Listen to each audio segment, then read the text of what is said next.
Hey, how you doing? Hope you all are doing great.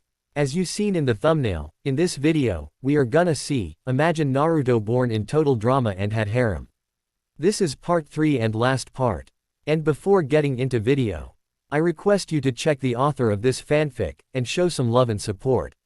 Name of the story is, What a Dramatic Life by Mumei Mu. Do check it out. All details in description, and if you want next part of this series, please leave a like, share, and consider subscribe. Let's get into the video. Also check out Patreon for uncensored spicy content. Link in description. Doc. Last time on Total Drama Island, our campers had a wild adventure. Chris winked at the camera. Everyone enjoyed outdoor camping, paddling in their canoes, and hunting some deer while facing their fears. The host smirked. We had seen some drama between some campers slowly unfolding in front of us, but the question that we AYS kept asking is, when will our dense redhead get a clue? He rolled his eyes. Come on. How can he be this dense? Chris starts to rambling for a while before the cameraman whispered, sir. You are getting off track. Shut up. The host cleared his throat. So far, 3 fishes and a gopher were sent home early, and it leaves us with a question. Who will be the next to walk the dock of shame? Chris chuckled. Find out tonight on Total Drama Island. He turned to the cameraman with a glare and muttered, by the way, you're fired for interrupted me. What? Killer Bass Cabin. Hello. DJ muttered in Is sleep as his roommates snored in their bed before Duncan sat up with a yawn and jumped off to do his morning workout. After a few push-ups, he started to smell something horrible before opened his to see blue underwear with brown stain, lying on floor and right in front of his face. The punk jumps back with an unmanly shriek, waking some of campers up, and glared at Harold. Not cool, Harold. Duncan growled, not cool. Those aren't mine. Harold denied. Oh right, Duncan said sarcastically as he pointed at the nerd, you're always leaving your gitch lying around. No, I'm not, gosh. Haro. LD crossed his arms and glares at Duncan. Hi, you do. Naruto sighed, messing his hair up. You have absolutely no proof. Harold growled. No one really wear these briefs, beside you. Cody pointed out before DJ speaks up. And your mom sewed your name onto the label. Whatever. Harold muttered angrily, I'm going for a shower. Hey, don't forget to clean the skid maker. Duncan shouted with a smirk as his roommates snickered. I think Harold needs to be taught a lesson, boys. You're thinking of a prank. I'm in, Datbeo. Naruto chuckled as his geek friend paled, remembering the corncob prank story. Yeah, the base boys agreed as they give each other high fives. Courtney groaned, I can't believe it. Only if Heather doesn't has to show up. I know. Bridget sighed, I think I better wait a bit before telling him. Yeah, I guess so. The CIT pats her friend's knee before standing up. Well, we better go to shower before Chris decides to have another challenge. The surfer led at her before collecting things that she need for the shower. Beach. Chris had called the campers to meet him at the beach to receive their challenge of the day. Today's challenge will test your minds, your teamwork, and your skills in the kitchen. The host said, you'll be cooking a 3-course meal and serving it to me for tasting. The winners get a reward. The losers will send somebody home. What else is new? Lashana said as she rolls his eyes. Chris glared at her. Each team will appoint a head chef to create the theme of the meal and to oversee the cooking.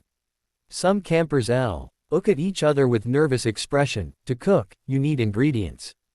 Every morning, a truck brings us food. As soon as he said it, a truck rolls out of the water backward onto the beach, and Alphen in suit peeked out to give the group a salute. The fuck? Gwen mumbled with weird look. Today's task starts there. Chris grinned at them as if it was just everyday occurrence.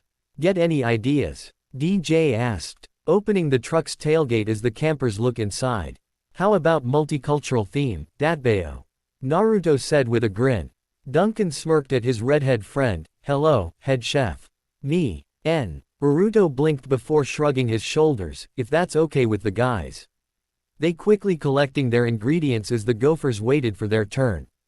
Head chef, called it. Heather spoke with a smug tone before giving Beth a glare. Try not to screw up this time, okay? The farmer gave her a timid nod as the queen bee walked past her. Just ignore her, girl. Lashana said as she glares at Heather's back. Confession. I had to take the leadership role. Heather grunted, hello. We're on a losing streak and really, everyone else on this team is useless. She buried her face with hands with a groan. Idiot's team outnumbered us by 1. Why can't they just put him in my team? Okay, let's go, Datbeo. Naruto grinned, good luck, He-chan.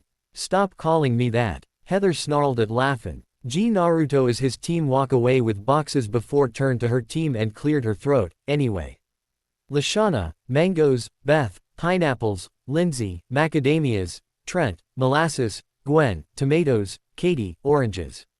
She listed off as the Gophers carried their foods with blank faces.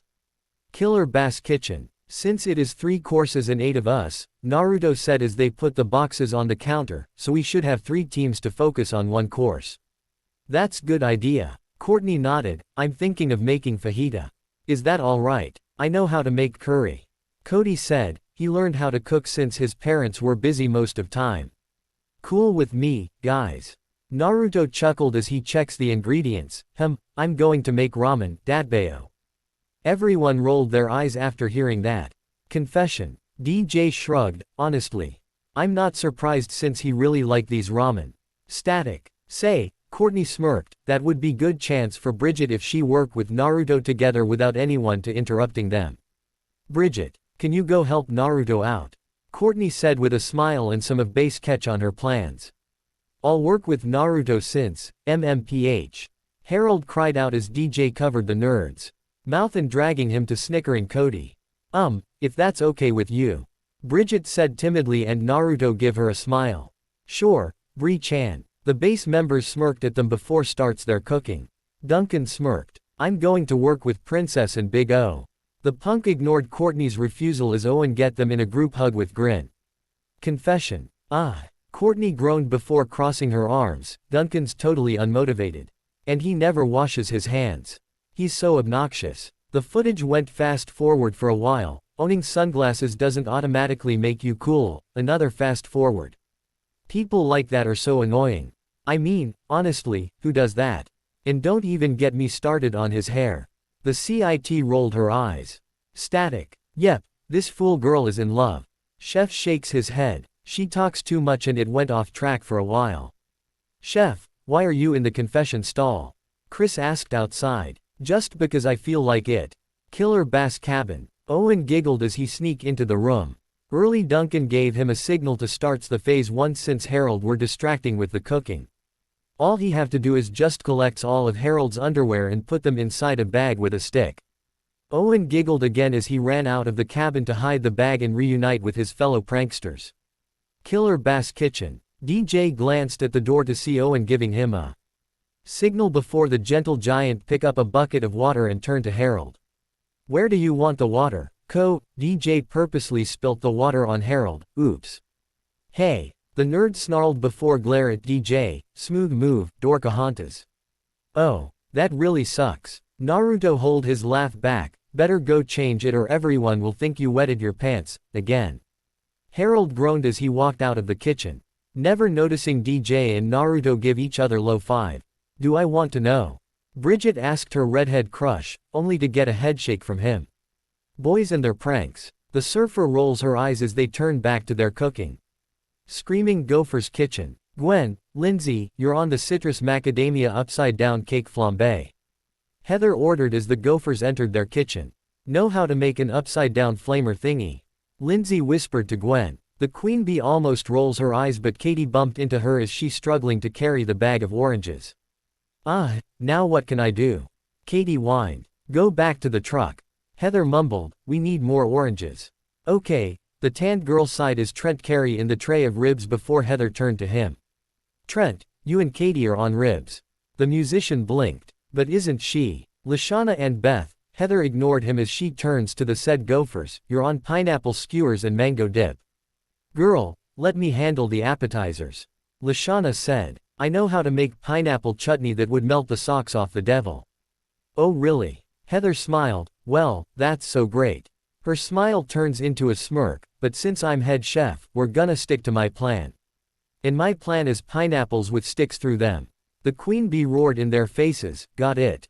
If we weren't on camera, I should, Lashana muttered to herself as Heath Walk away from them to order the gophers around. Killer Bass Kitchen. Naruto, can you check the dough? Bridget asked, is she kneading the dough? Sure, Bree-chan. Naruto said before take a hold of her hands and lightly rubbing them. Naruto. Bridget stuttered with a red face, what are you doing? Naruto blinked, just checking to see if your hands are sticky. The surfer raised her eyebrow.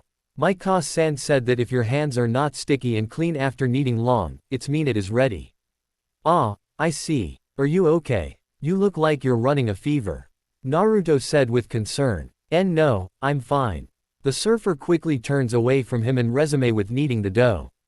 The redhead shrugged before checking the broth, and behind them, Courtney facepalmed and Duncan chortled at their antics. Screaming Gopher's kitchen. Gwen battering her eyelashes at smirking Trent as he brushing ribs with sauce before Katie stumbling into the kitchen, carrying a box of oranges with difficulty. I'm back, Katie whined before tripped on her feet, accidentally launched the box in air and it hit Trent in head. Whoops. She gulps as everyone stares at unconscious musician. Confession. Things are going perfectly, Heather said before scoffed, except for Katie's clumsiness and Trent's concussion, which mean he's out of today's challenge. She gives out a sigh, but, still, this challenge is totally ours. The queen bee paused before shaking her head with hands on forehead. Killer Bass Kitchen. Careful, your big paws don't mash the tortilla, Courtney said to scowling Duncan as he rolling the dough flat. Whose idea was it to make things from scratch? Careful, your uptight ass doesn't curdle the custard. Duncan smirked at gasping Courtney. Oh, ha ha ha. The CIT laugh with sarcasm. The door opened and everyone looks at the person who just entered before the girls screamed in disgust. Okay, who took all my shorts? Harold asked, he was wearing nothing but a Speedo. Congratulations, you just traumatized millions of viewers on nationwide show, Datbayo. Naruto said with a grin as the boys laughed at the nerd before Chris peeked in the kitchen and stared at Speedo wearing Harold. Ellipsis. Congratulations, you, Chris said before Cody speaks up. Too late, Naruto already said it. The host pouted before take another look at Harold again and shivered, causing nerd to glance at his Speedo and wondered why everyone hates it. 3 more hours and counting, guys.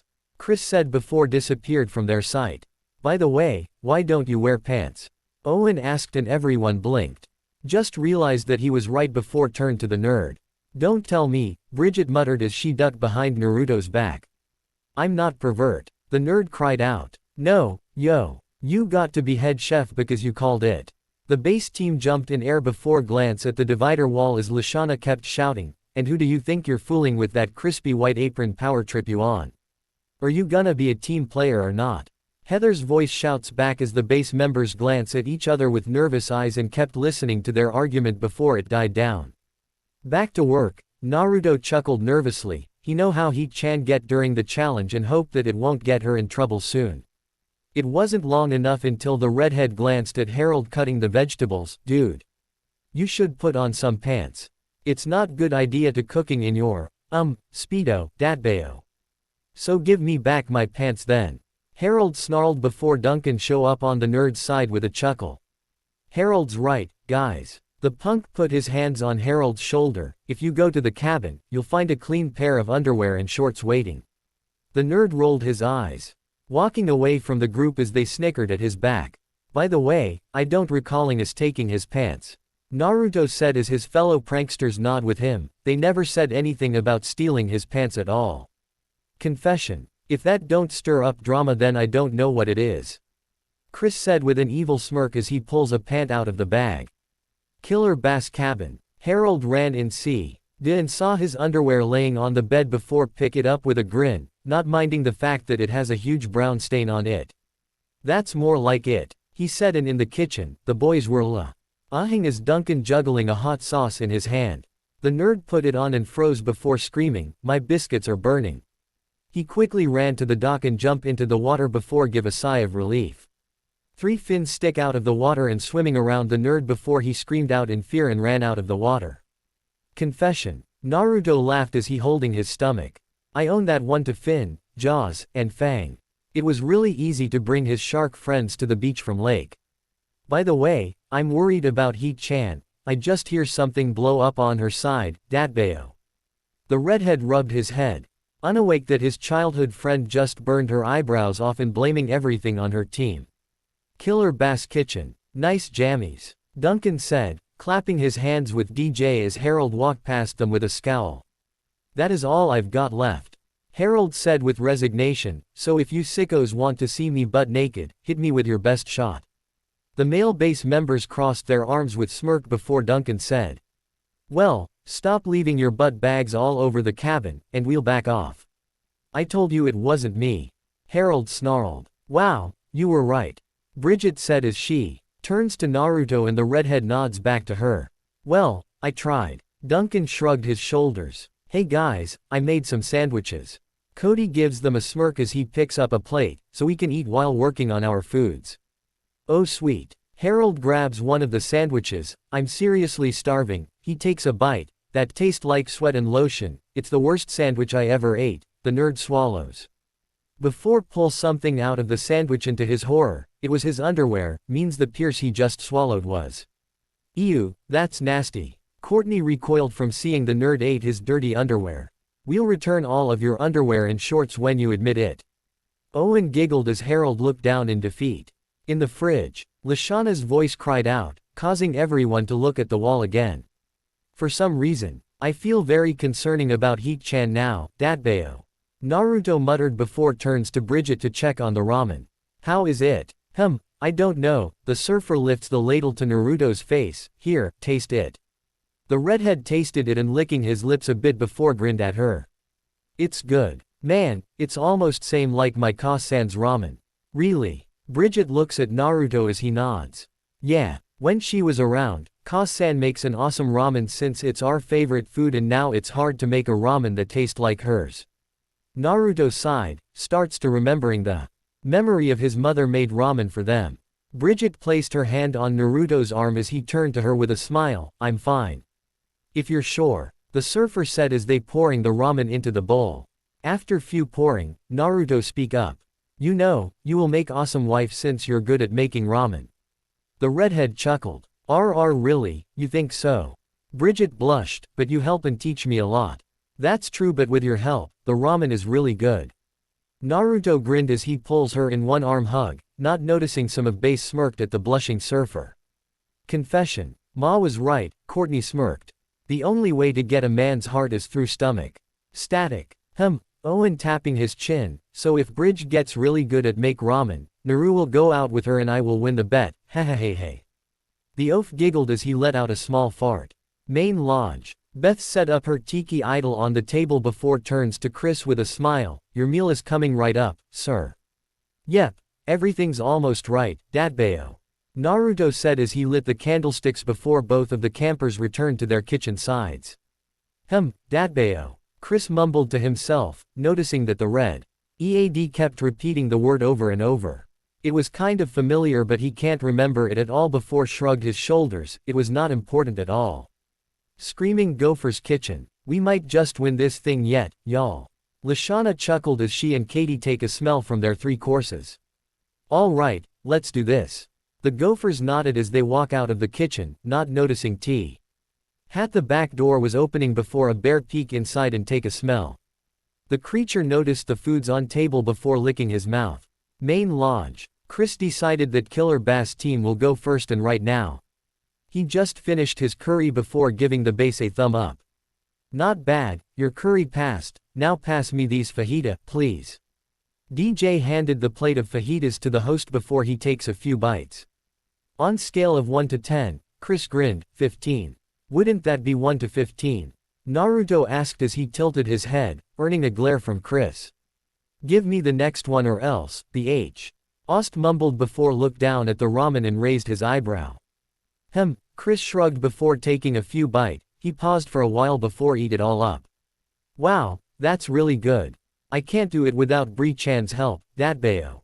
Naruto grinned at blushing Bridget. Now how will the Gophers respond? Chris grinned at the cameraman. You hear the man, Lashana said as Katie entered the kitchen before screaming out in fear. The Gophers quickly entered the kitchen to see the bear lying on the table with his guts sticking out as the creature cleaning his teeth with bone.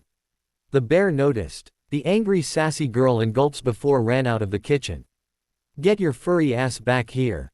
Lashana roared with shaking fist as the bear disappeared into the wood. Katie nervously brings out the tea.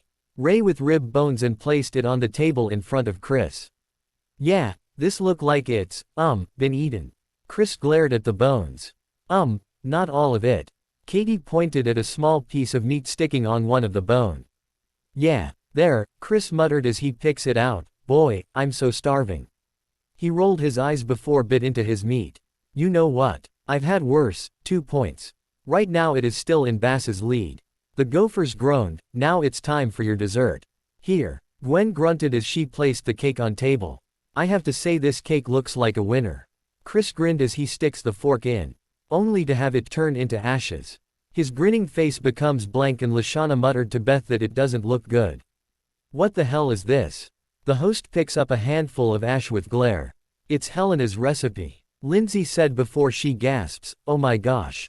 She's still in the fridge. Wait, Nani. Naruto shouted as everyone watched the bombshell running into the kitchen. What? Girl was making everyone trip. Lashana said, noticing Chris was looking at her as if she has something to do with it. Oh, I hear that. Chris said with a grin before everyone gasped at seeing blue-skinned Heather stomping out with angry glare. Oh the horror. Owen cried out. You guys are SSS so dead. Heather said with chattering teeth as she glared at her team, is it over? Heat-chan, your eyebrows look different.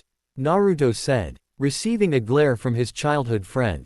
It is over. Chris said, holding back his laughter as he jabbed his thumb at the killer base team. The base wins, 21-12. The said team cheered, it's not because you just served me ash, the ribs suck too. Great. That's just great. Heather snarled at her team, why do we keep losing, people? She too. RNS to the table and pointed at the tiki idol, and what is this? I don't approve this. It's kind of giving me a funny feeling. Naruto said before Beth walk up and pick it up. I brought it back as a souvenir, you know. From another island. You did what? Heather yelled at the farmer. You mean Boney Island. Chris shot up from his chair and grabbed his hairs with widened eyes, the deadliest island in Muskoka. The one I specifically said not to take anything from or you'll be cursed.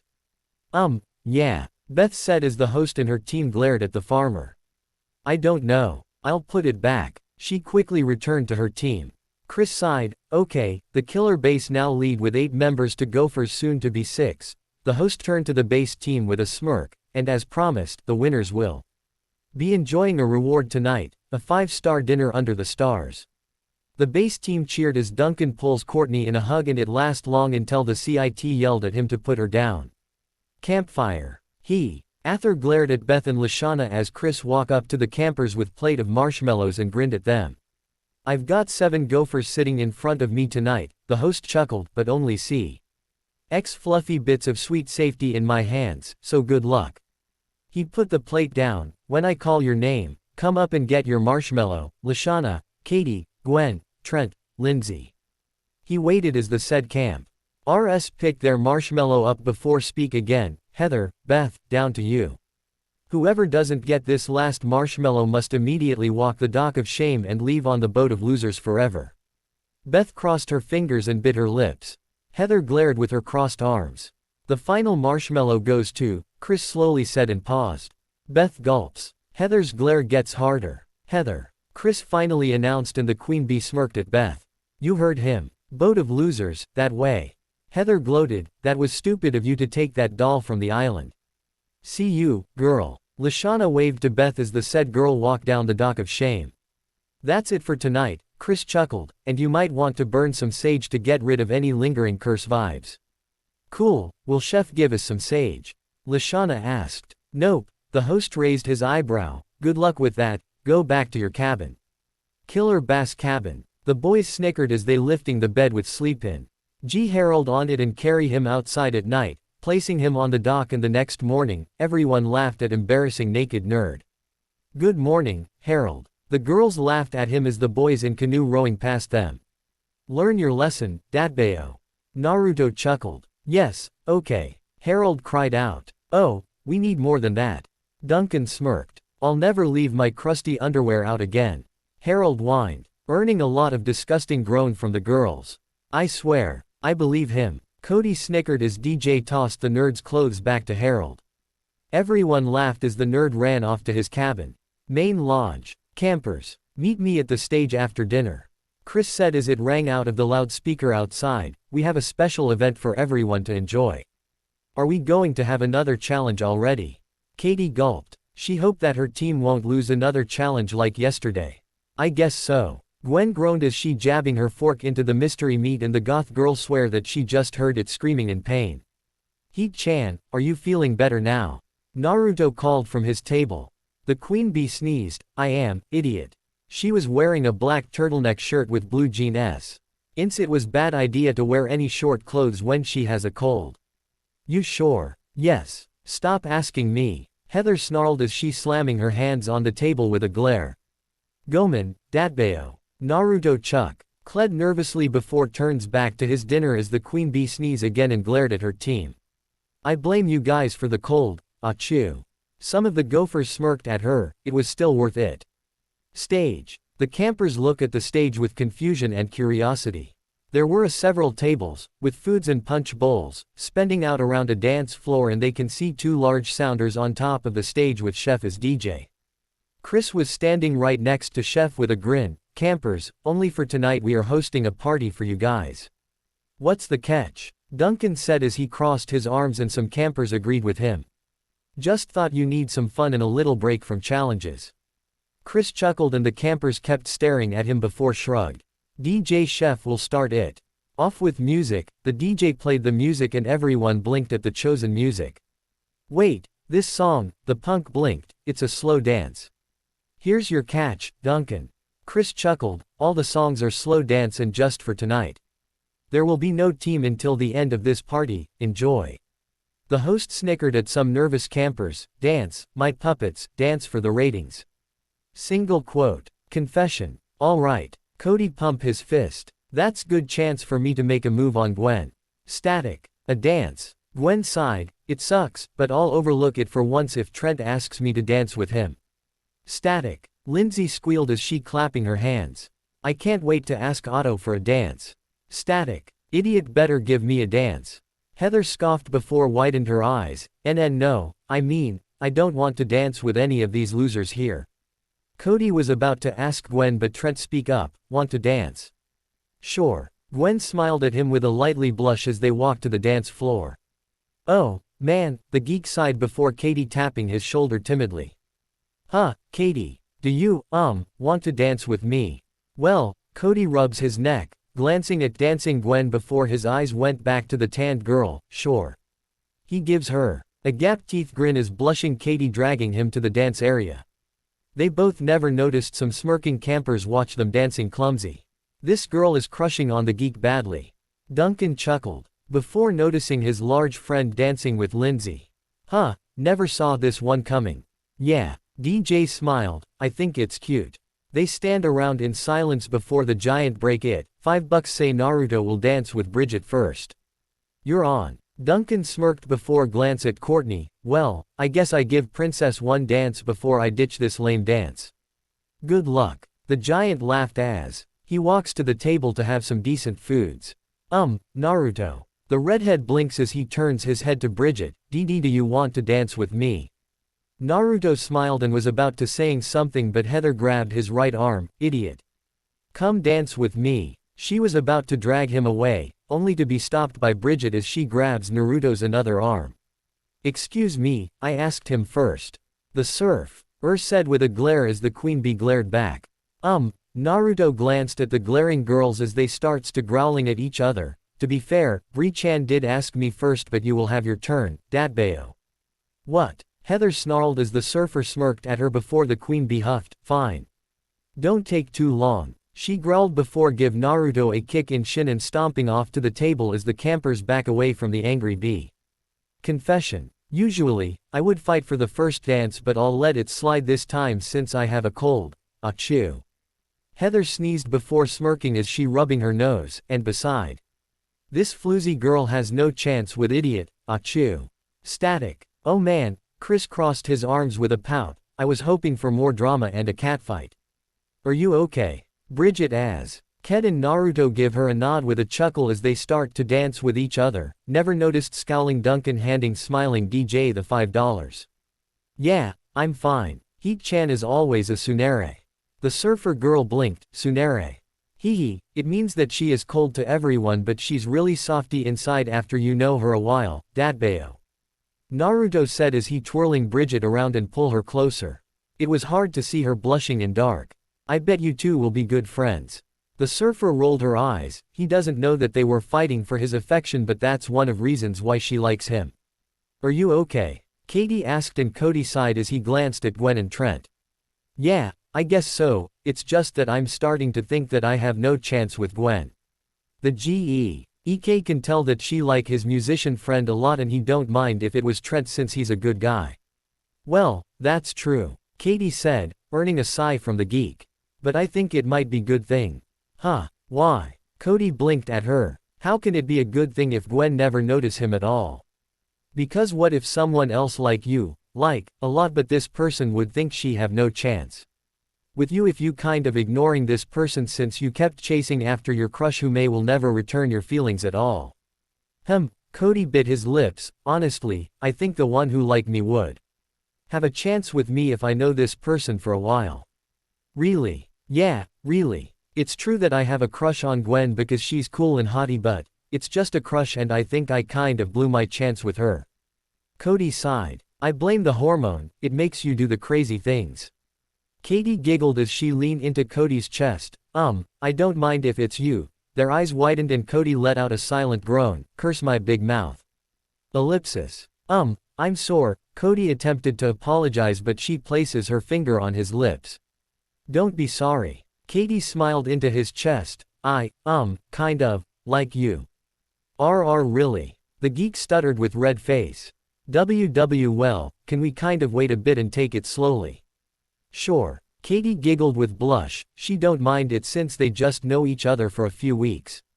She glanced up at the blushing geek before pecking his cheek, causing his face to get redder.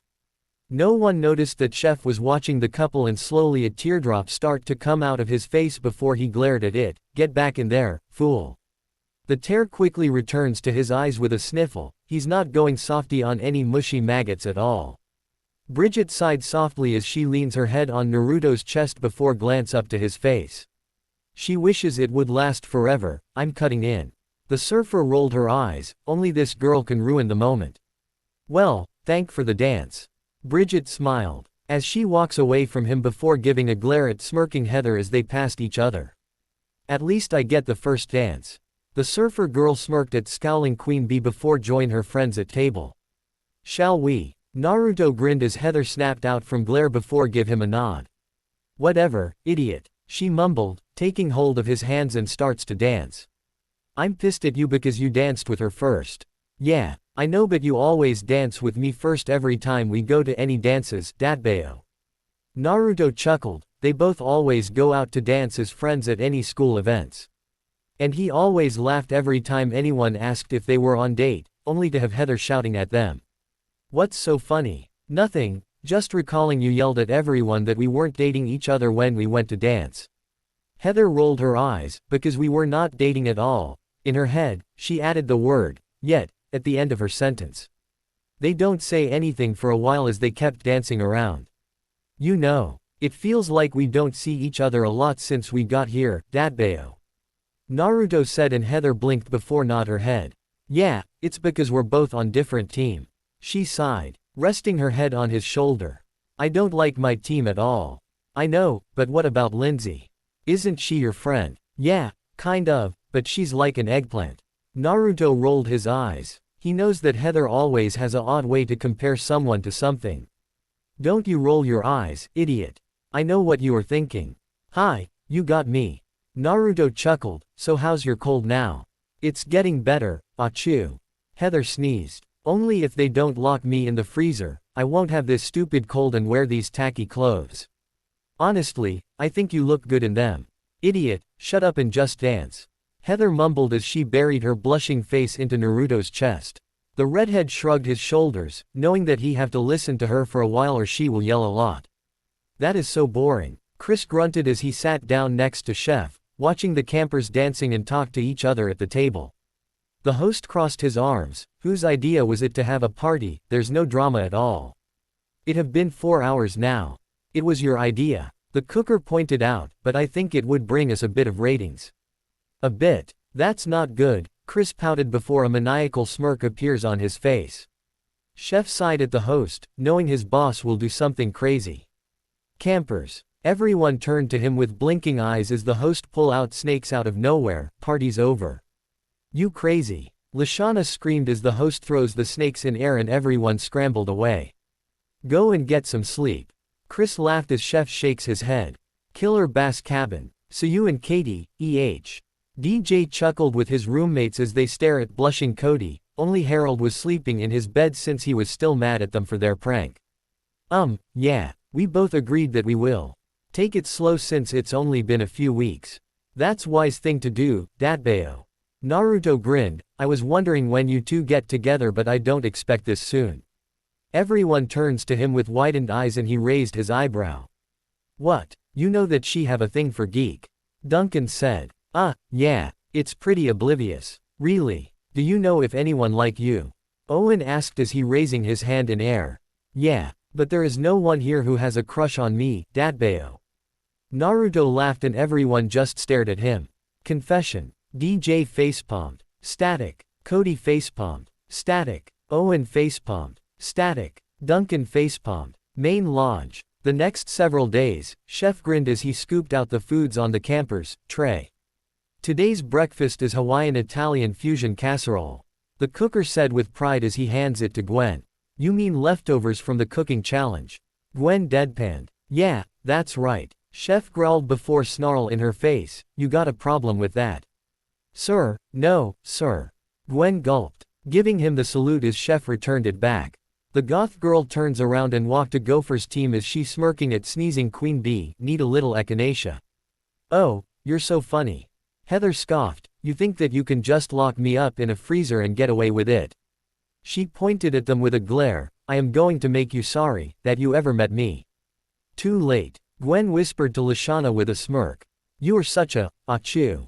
Heather sneezed. I hate this place. Why are you wearing these clothes again? Naruto asked from his table after he watched his giant friend fed his pet rabbit in a bizarre way. Your cold will get worse. Shut up. I have to look good on TV. The queen bee yelled as the redhead rolled his eyes. Naruto glanced to see Courtney yelling at Duncan for swiped a mug. He know that his punk friend can't help it at all since there was a lot of things that anyone can steal. I wonder where did he hide this axe? Naruto whined as his punk friend sat down in front of him with a smirk. But you might get kicked off. Courtney attempted to remind Duncan. Duncan snickered, and here I thought you didn't care about me. We're 2 players short and I don't wanna lose because you feel like going all criminal on us. Courtney sneered. Whatever. Duncan shrugged before smirk flirty at the CIT, you dig me? Country stomped her foot down. Why did I even bother? The CIT turns around on her heel and walk away from smirking punk. Woods. Hi. Chris here. The host announced as he strolls into the center. Sometimes teams just don't get along. So the producers and I thought that the best way to work through the group friction would be to exploit it for laughs. Chris grinned as he rubbing his hands together. It is gonna be awesome. Doc. Chris glanced at the teams with a grin. So last week's challenge exposed a few Gophers issues and I'm sensing a little something funky floating in the base pond, too. He chuckled as Duncan and Courtney nudging each other before the CIT shoves the punk down while the base snickered at them. So today's challenge is gonna be centered around building trust because all good things begin with a little trust. Confession. I trusted Trent once. Gwen said with crossed arms. He left me buried alive on the beach. The host kept speaking. There will be 3 major challenges that will have to be completed by 2 or more members of your team. Duncan rolled his eyes and Courtney gave him a glare. Normally we like to have the campers choose their partners, but not this time. Chris chuckled. More fun for me. Mountain. Okay, so for the first challenge, Chris said as he gestured to the cliff, you'll be doing an extreme freehand, rock climbing adventure. The hose. T crossed his arms with a grin as he looked over the campers. DJ and Duncan will play for the base. Heather and Gwen for the Gophers. Gwen growled as Heather shot her a glare. Here's your belay and harness. Chris snickered as he tossed them the said objects and the chosen campers caught them. Heather snatched the harness from Gwen. Hey, what's your damage? The goth girl snarled at the queen bee as she turns her nose up in air. If you think I'm letting you hold me up, you're nuts. You won't be holding her up, exactly. Chris explained. One camper pulls the slack through the belay as the partners climbs. If the climbers falls, the belay will stop them from crashing. Why not saying splashing? It's better than crashing, Naruto said, and Chris glared at him with a frown. Whatever. The host takes a deep breath before continuing his explanation. The catch. Both the side and the base of the mountain are rigged with a few minor distractions like rusty nails, slippery oil slicks, mild explosives, and a few other surprises. Wicked. Harold laughed as some campers raised their eyebrows at the nerd. The person on belay must also harness their partner up. It's all about trust, people.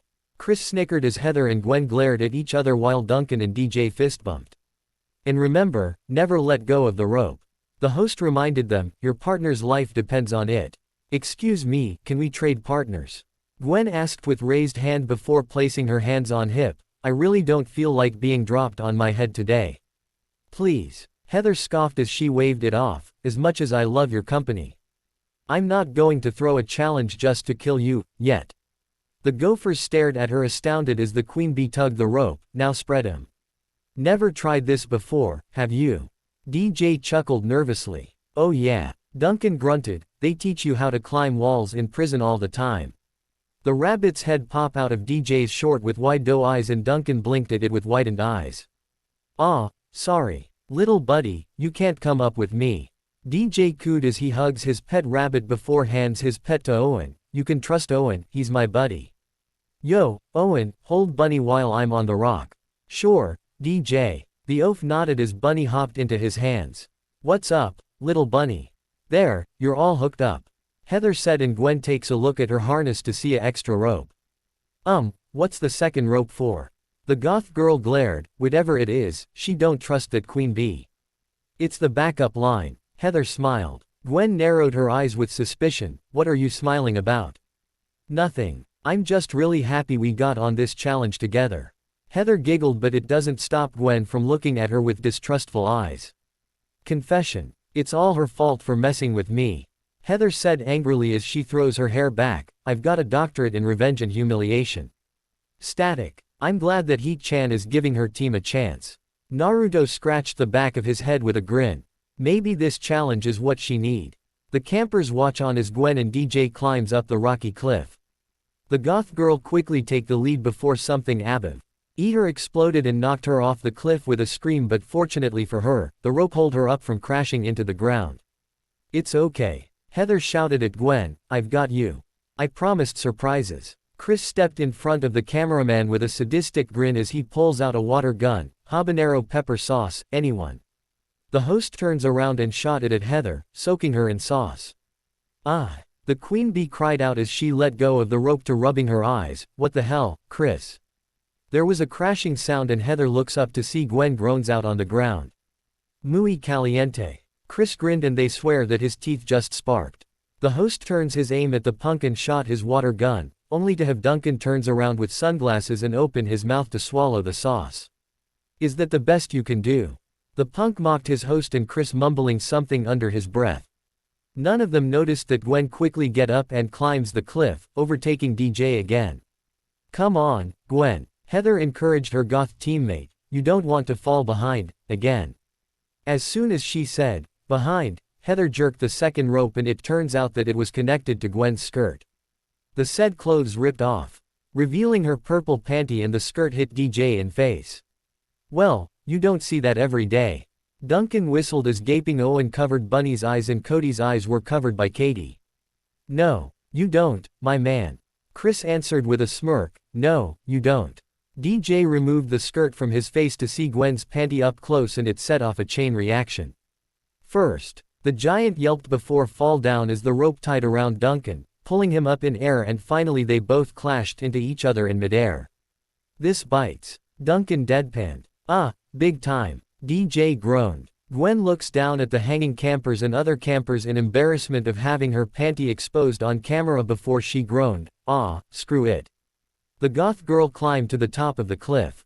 "Look like the Gophers have won the first challenge," Chris said to the camera as Gwen cheered for a moment before she realized that her skirt were ripped off and cussing as she covers her bottom with pinkish tint on her cheeks.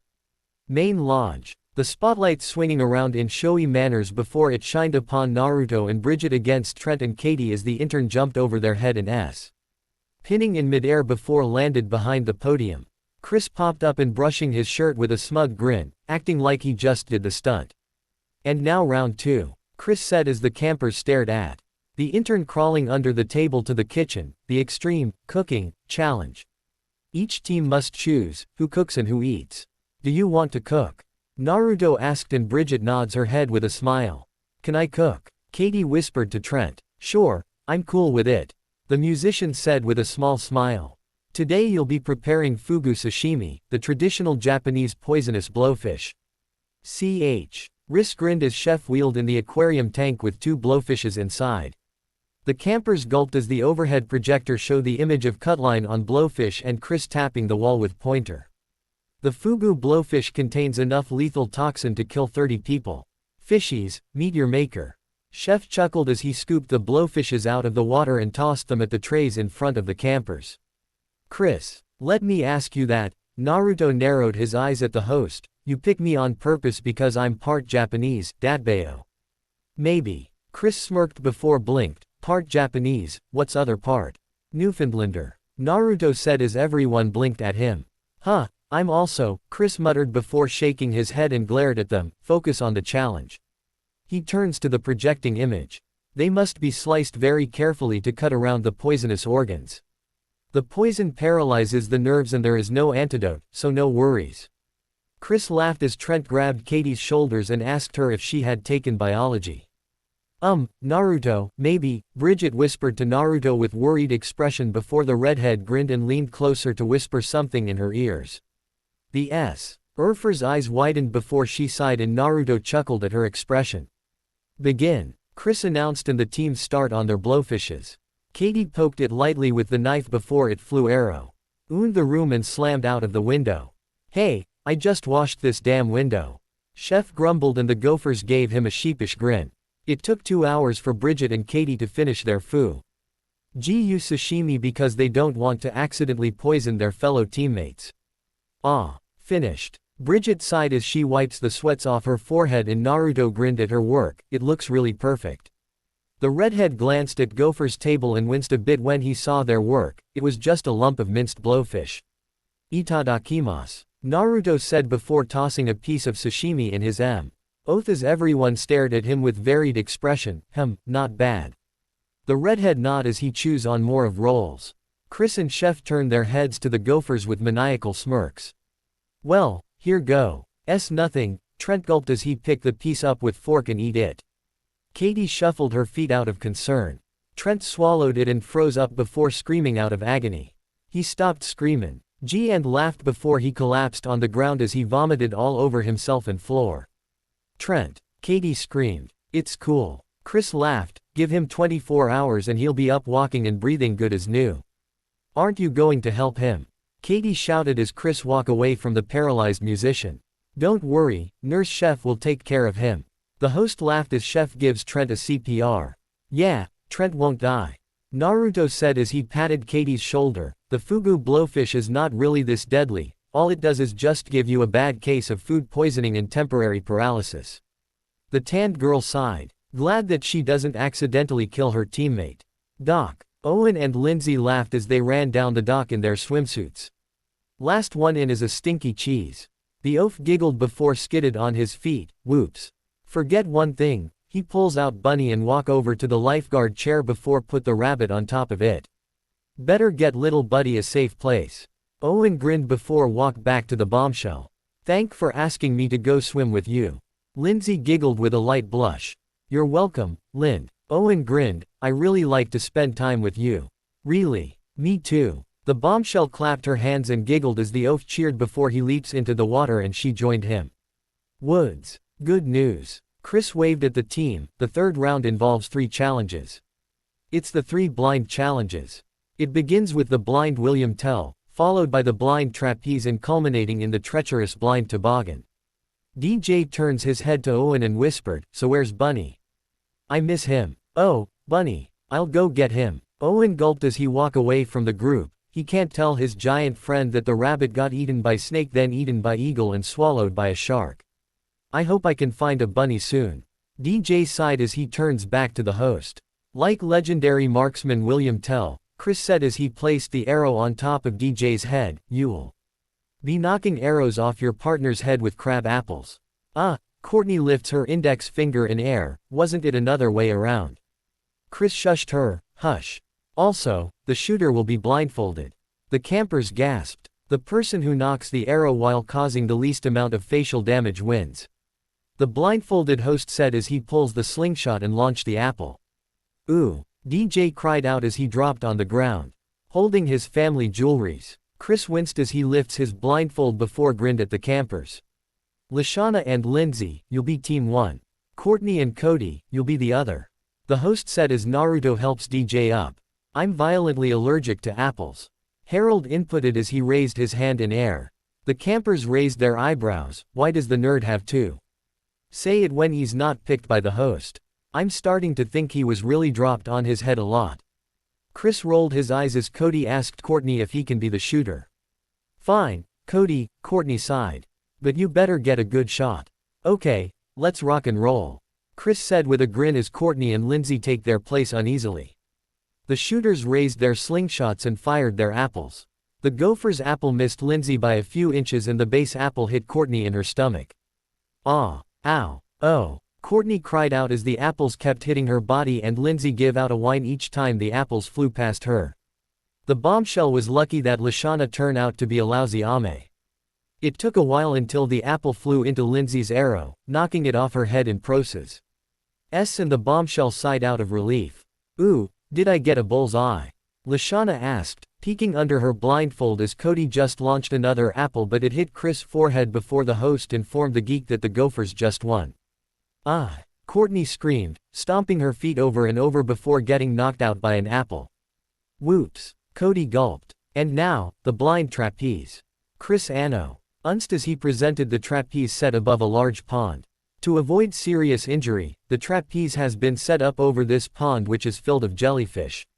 The campers gasped in horror before the host tossed them the blindfold. "You two will stand blindfolded on the platform until your partners tell you when to jump." "And then?" Heather asked with raised eyebrow. "Then hopefully they'll catch you," Chris replied. "Or it's going to be one heck of a painful swim." He chuckled before clapping his hands.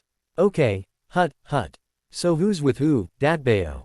Naruto asked and the host blinked. He accidentally forgets to choose the team. Heather and Katie against Harold and Bridget." Chris grinned as the said campers decided who would be the one to jump. "So where's Bunny at?" DJ asked, starting to get worrying about his pet as the chosen players climb up the trapeze set. I forget." Owen nervously giggled. "I put him." The oaf looks into DJ's puppy eyes and gulped. "He's not with us anymore. He hopped away." Owen rubbed his head. "Yeah, hopped away. But I'm sure he'll be back." "Sorry, buddy." DJ put his hand on Owen's shoulder and shakes his head. "Nah, it's not your fault, man." The giant turns around and walk away from him with staggering shoulders. "My little bunny, we were such good friends." DJ sniffled before wailing to the sky, "Bunny, why did you do to me like this?" Owen sighed as Duncan glanced at his teammates before sneaking away from them. "Okay, Bridget," Harold said as he swinging back and forth on the swing bar and the blindfolded surfer nods her head, giving the nerd a signal that she was ready to go. "Jump now." Bridget hesitated before hugging the pole and Harold groaned. "If we're going to win, you've got to trust me." "Okay, sorry. Next time," Bridget muttered as she slowly inching herself to the edge of the platform. "Okay, 1, 2, 3, jump." Harold shouted before Bridget jumped and the nerd caught her in a swinging. "All right, you did it." Cody cheered with his team as the nerd and surfer swing across the pond. "Okay, Gophers, your turn." Chris grinned. "Okay, 1, Katie swing her body as blindfolded Heather stand on the platform with a frown. 2, 3, Jay jump." Katie gasped, missing her time as Heather leapt. No, no, wait. The tanned girl screamed before Heather fall into the pond and screaming out in pain as the jellyfish is stinging the queen bee over and over. Ooh, that's a point for the killer bass. Chris winced with the campers, only Gwen take a pleasure of watching Heather's sufferance. Infirmary tent. I can't believe I trusted this little, Heather growled as she walks in with a jellyfish attaching to her head. The jellyfish zapped her, causing her to cry out. Frickin' stinging jellyfish, ow. I'm sure it was an accident. Naruto said, patting his childhood friend's back before the queen bee swatted his hand away with a glare. And why are you following me? Why not? Naruto shrugged, just thought you'd accompany that and to check on Courtney, Datbeo. Heather rolled her eyes and sat down on the cot. What? Courtney jumped up in her cot and groaned as she looked around the tent. Where am I? You're in the infirmary. Heather muttered angrily before a glance at Nurse Chef, get anything for removing jellyfish. The cooker nods with a smirk and the queen bee lies back. You know I can get the jellyfish off, Datbeo. Naruto chuckled. No, I don't want your help. Heather scoffed as Naruto scratched his head. Both of them never noticed Duncan luring a new rabbit with carrot, but Courtney does. What's Duncan doing with a rabbit? Courtney whispered to herself before get up and follows the punk in secret. Woods. Chris leads the team to the base of the large hill before turning to them with a grin. And now the final leg. The blind toboggan race. The say, what? Lashana raised her eyebrow with confusing expression. Each team will have a driver and a navigator. Chris said as he ignored the fuming Lashana. The driver steers while the navigator shouts directions. Oh yeah, and the driver will be blindfolded. The campers gasped and Chris glances over them with a chuckle. Not many of you left, huh? Keeping losing you guys. He waved it off. Oh well, Gwen and Lashana, Owen and DJ. DJ, I know you're sad about Bunny. Owen patted DJ's shoulder as he looks down from the top of the hill. But we have to focus, it looked very dangerous. Bunny deserted me, DJ sighed sadly, why should I trust you? Owen rubbed his head, I don't want us to get hurt. He glanced at his right to see Chef coating the sleds with something and the cooker noticed their puzzling looks. Just lubing them up. Chef snickered with sadistic smirk, get little more speed going. After a few coats, DJ and Eshana volunteered to be the drivers before the two teams sit upon the sleds. Chris walks up behind the base sled while Chef stands behind the gopher's sled. On your marks, get set, the host pushed air horn as he and the cooker kick the sled, sending the teams down the hill with a scream. Right, Gwen cried out as Lashana leaned to right, narrowly avoid the tree. Watch out, Owen screamed and pointing forward. Forgetting that DJ was blindfolded, but they managed to dodge the incoming tree. Behind them, the gopher's sled hit the natural ramp and soaring in the air. Woo, girl, we are flying now. Lashana laughed, unawake of the fact that they are really flying as Gwen screams in fear before they landed in the river. The goth girl looked up to see a waterfall before screamed again. I'm not ready to die yet. The sled fall down but bounced off the large log in midair and landed on the hill again. With the base sled, Owen tried to reason with depressing DJ. We really need to steer. Bunny wants us to live. Hey, DJ. Duncan shouted loudly from the bottom of the hill, look who I found. He raised the rabbit over his head. It's Bunny. Duncan found him. Owen yelled with a grin. Don't tease me, man. DJ gasped before lifting his blindfold to see his pet rabbit. Bunny, you come back. All right, let's do this. The giant pulled his blindfold back on and steers the sled at Owen's command. Right, Gwen yelled as the gopher's sled landed in front of the base sled. It was neck to neck as the team sleds down the hill at their navigator's command. Suddenly, the ground beside them exploded as they sledded past them. What the heck was that? The giant asked with curiosity as Owen hugged him from behind. At the top of the hill, Chris pushed the detonator with a grin. We had a few explosives left and I just hate to waste. He wants to keep things interesting to keep his viewers hooking. Left. Owen cried out before the explosion launched the base sled in air and Gwen looked back to see nothing. The Gophers' teammates cheered as they see their sled coming down before the base sled landed on the finishing line. Woohoo! We won! Owen cheered with his teammates as the Gophers dropped their jaws. Bunny. DJ reached for his pet rabbit and swings him around before cuddling Bunny to his chest. Thank, Duncan. You're the best. The giant sobbed, glad to be reunites with his pet. Whatever, man. The punk scoffed. It's just a stupid rabbit. I can't believe you found a new bunny for DJ. Courtney whispered to Duncan as the punk's eyes widened. You're a good guy. She smiled at him. What? Duncan snarled. No, I'm not. Yes, you are. You're actually nice. I don't know what you're talking about. I saw you do it, Duncan. Whatever. He wouldn't leave me alone. Duncan muttered, weird rabbit. Courtney kept staring at him before the punk sighed. Fine, I did it.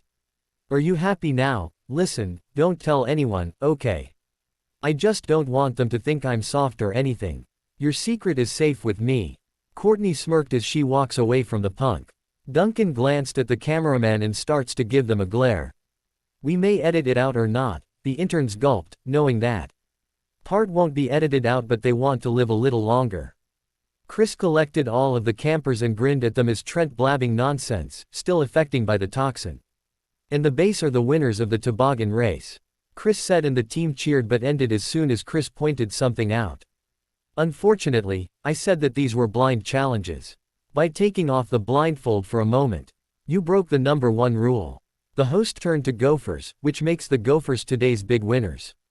Oh yeah, Lashana cheered with her Gophers teammates.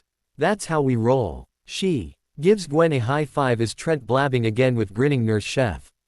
Campfire. Who wants a treat? Chris mocked the base campers, a tasty goodie that represents exemption, security, peace of mind. Just get on with it. Courtney interrupted with rolling eyes. Chris resisted to cussing out but continued with his dialogue. And if you don't get a marshmallow, you have to walk the dock of shame and you can never come back, ever. Do you ever get tired of repeating same things, Datbeo? Naruto asked and Chris glared at him. Let's see, one for Duncan, Bridget, Courtney, Naruto, Owen, DJ. The host tossed the marshmallows to the said campers before glanced at Cody and Harold. Looks like we only have one left. Cody and Harold, the final marshmallow. Cody takes a deep breath.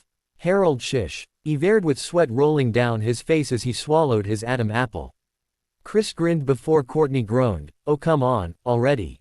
Don't rush me. The host glared, the audience eats up this kind of dramatic conclusion. He tossed the marshmallow in air, Harold. The nerd cheered and Cody sighed. Well, it won't be same without you, Datbeo. Naruto ruffled Cody's head as some of his teammates give him their farewells. Yeah, thank. Cody smiled at his former teammates. Dock of shame, I miss you already. Katie sniffled with teary puppy eyes and Cody hugged her. Me too, I'll root for you. The geek grinned before blushing harder as Katie pecked his cheek. Thank, when it is over, let's have our first date. Katie giggled as blushing Cody nods with a smile before climbing in the boat of loser. Bye, Cat. Bye, Cody. Katie waved at the waving geek before sighed sadly as she walks back to her cabin. Outside, 2 days went by. Naruto was relaxing on the steps of his cabin as D. Uncan craved skull on the wall before Harold stepped out of their room with a glare. Okay, who made s'mores out of my underwear? The nerd pointed at the sandwiched underwear, causing the punk and redhead to laughing at him. Harold yanked out one of his underwear and it landed in front of Courtney. Ew. The CIT cried out before glared at the nerd. Harold, you are so totally gross. Yeah, Arrow Megane. Naruto chuckled with Duncan as Harold tried to explain to fuming Courtney. The nerd growled at them before slamming the door. Sometime he just makes it too easy. The punk chuckled. Yeah, he show. Eldent break promise and leaving his underwear all over the room again. Naruto nodded with a grin. Listen up, you little maggots. Chef's voice roared out of the loudspeaker. I want all campers to report to the dock of shame at 0900 hours. The campers looked at each other in confusion. That mean now, soldiers. Now. Chef's roaring snapped the confusing campers out, causing them to running to the location. Doc, line up and stand at attention. The drill sergeant chef barked at the campers. You call this proper formation? The cooker walked by them while hitting them with a pointer stick, feet together. Arms down, eyes forward, head up. He finished up by hitting Harold many times since the nerd kept making mistakes. Oh, this is gonna be a fun day. Gwen whispered to Trent with sarcasm. What did you say, Solitaire? Chef roared in her face with megaphone. Nothing. The goth girl sputtered. And you'll continue to say nothing until I tell you that you can say something. Chef growled before turns to another side. Today's challenge will not be an easy one. In fact, I do not expect everyone to come out alive. Owen snickered to himself before Chef hit him with the stick. Ah, that hurts. The sergeant ignored him as he raised his megaphone. My orders are to make sure all of the maggots in front of me drop out of my boot camp except one. Chef explained as he stomped by the campers. The last one standing wins immunity for their team. What happened to Chris? Heather asked, but it fall upon deaf ears. Rule number 1, you will address me as Master Chief. Have you got that? Yes, Master Chief. The campers said in unison. You will sleep when I tell you to sleep and you will eat only when I tell you to eat. Chef glared at them, is that clear? Yes, Master Chief. Rule number 2, when you're ready to give up, you will walk to the end of the dock and ring the bell. The sergeant pointed at the hanging bell. Which brings me to rule number 3, let's get one quitter before the end of the first day. That day will not end until someone drops out. That make everyone gulped. Now get your asses down to the beach, soldiers. Now. Chef barked as everyone ran past him in terror. Beach. Listen up, Chef said as he glanced at the teams that stands in front of 2 canoe. Each team must hold a canoe over their heads. I catch you taking your hands off the canoe and you will be eliminated. He narrowed his eyes, and no one eats lunch until someone drops out. But, Harold whined. Canoes up. The sergeant yelled as the teams lift their canoes over their heads. Phew. Owen chuckled. That isn't that hard. Yeah, I'll say. Trent nods his head with a grin and Naruto shakes his head. They don't have any idea what they are getting into. No 1K. Now's how many hours have passed, but their arms were starting to feel the strains. Come on, you sissies. It's only been 3 hours now. Chef shouted to let them know how long it has been. Looks like they missed lunch today. Chris chuckled, he just showed up an hour ago. Chef nodded, guess they just wasn't hungry, unless someone wants to quit now. He looks down at them, it turns out that the host and the sergeant was sitting on top of the canoe so they can force someone to drop out. Owen's stomach growled loudly and Courtney snarled, don't even think about it. No one noticed Naruto secretly hooked Harold's underwear with the fishing rod as Duncan smirked from behind the redhead.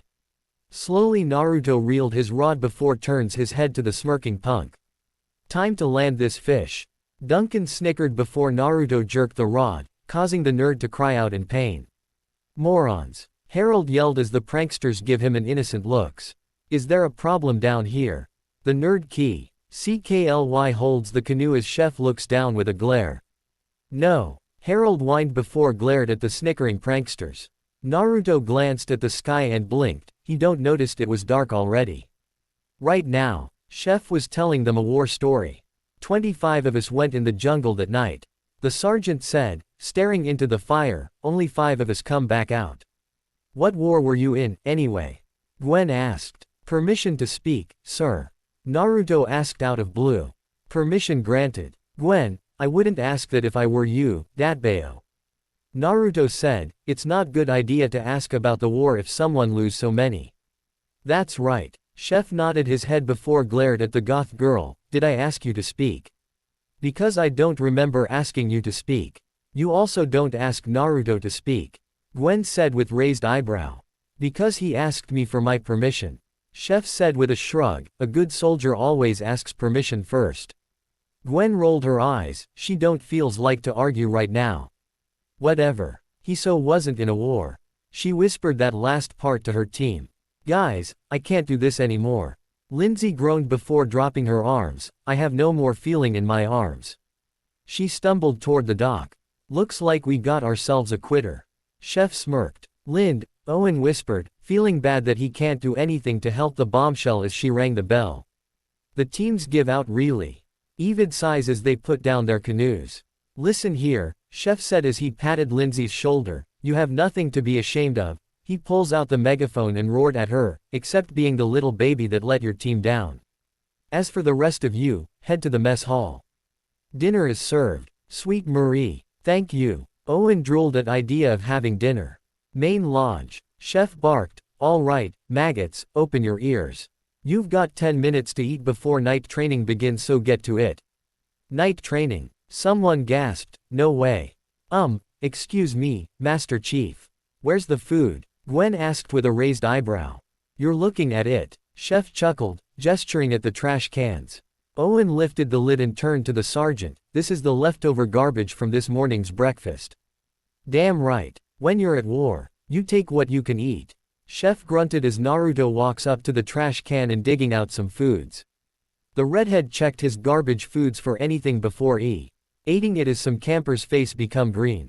Man, how can you eat it? DJ groaned, forcing his bile down. Naruto blinked as he glanced at the giant. It's not bad if you get past the taste, a little trick I pick up from Wilson-san. Datbeo. Who's Wilson? Duncan asked with raised eyebrow. Someone who works with one of the circuses. He was a homeless before and his talent was that he can eat rock, so he was billed as the Rock Eater. Naruto chuckled at the campers' paled faces. Well, I can see you've got this under control. Chris said, turns his head to Chef. I'm off to craft service. Coming. Serve me up some of that.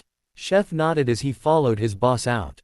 Some of the campers start to digging out of the trash cans while some of them complained about the foods. I am so not going to eat these. Courtney groaned out of disgust. Don't care for today's specials, princess. Duncan mocked as he carrying a drink. I am going to be running for office one day. The CIT growled with crossed arms. No one is going to pull up a file of me eating garbage.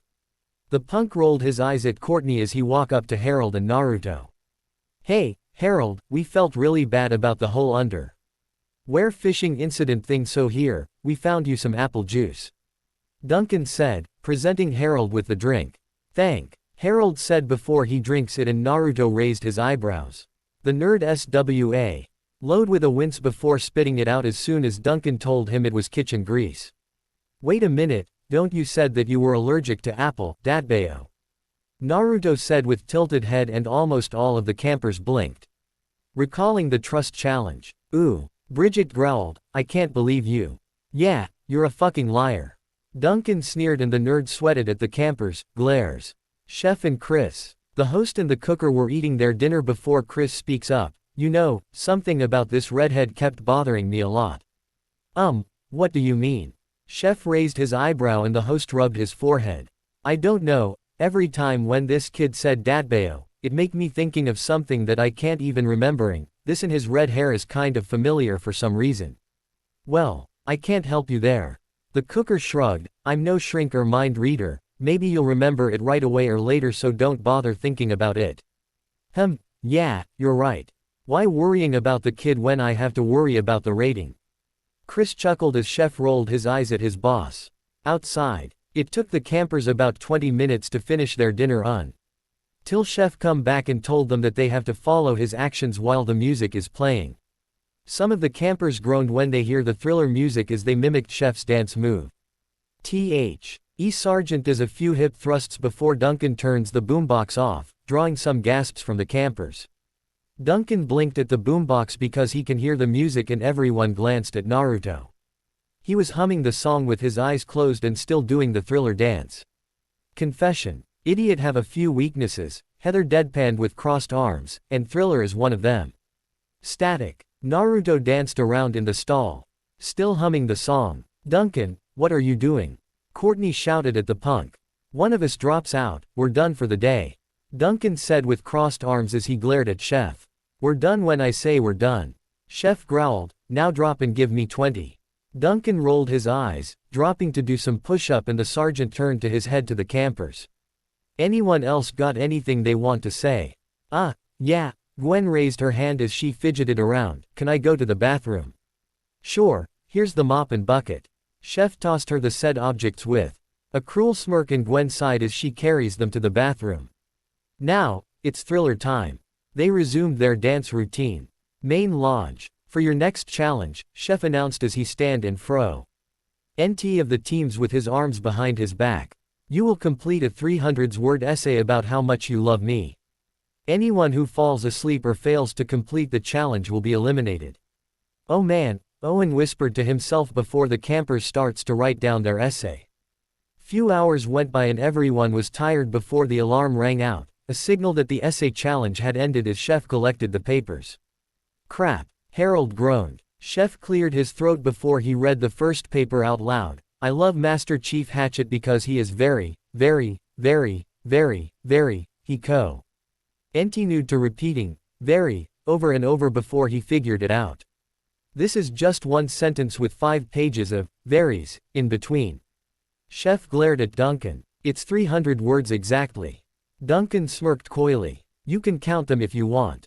Chef growled, walks over to the table before slipped on Owen's drool puddle. Wipe up that drool, you little maggot. The sergeant roared as he gets up on his feet with drool stains. He slammed his hand on table and he stares down at sleeping Trent and DJ. Trent, DJ, you two slackers are out. The rest of you, get to bed and report to the playing field at 0500 hours. Missed a spot there, General. Duncan smirked. Boy, do you want to run 50 laps around this camp right now? Chef snarled before Courtney pulls the punk back. No thanks. He's going straight to bed, aren't you? The CIT glared at the punk. What are you trying to do, get eliminated? I don't know you cared. Duncan smirked. I don't. I just don't want to lose this challenge. So stop being such a screw-up and do what you're told for once, okay? Courtney growled with narrowed eyes before she stomped away. She so want me. Duncan whispered to Naruto with a smirk. Big time, Datbeo. The redhead chuckled. Woods. The teams and the sergeant stood in front of the obstacle course. It was not there a few hours ago, Datbeo. Naruto raised his eyebrows at the sight before glancing at the panting interns. He wonder where did Total Drama get these handy interns from. You will all run this course until you can all complete it in under 1 minute. Am I making myself clear? Chef said right in Duncan's face with a glare. Crystal. Duncan smirked and the sergeant take a step back. It looks easy to do. Naruto tapped his chin as he scanned the course. Oh really? Chef crossed his arms. Why don't you show us how easy it is, go. Naruto sprinted quickly toward the wall before placing his hands on the ground and flipped himself over the wall. The redhead smirked as he jumped over the pit without using the rope and ran up to the suspending tires, pulling a corkscrew jump through the tire easily. The teams dropped their jaws with widened eyes as Naruto slid under the swinging axes. Crossed the finish line. Ta-da! The redhead laughed after taking a good look at their face. It was all under a minute, almost 30 seconds. You can sit this one out, soldier. Chef said with widened eyes. Heather rolled her eyes. Why does her idiot always love to show off? Confession. Damn, Chef said astounded, holding his head. Not even a soldier in my unit can do this. Static. Well, it was easy to do parkour since it goes hand in hand with circus training. Naruto grinned, rubbing his head. Come on, guys, you can do it, Datbeo. Naruto encore aged his fellow campers as they ran through the course with a lot of struggle. Who do you think will drop out first? Chef asked, snickered as DJ slipped on the mud. I guess Harold since he's, well, you know. The sergeant nodded his head, agreed with the brat.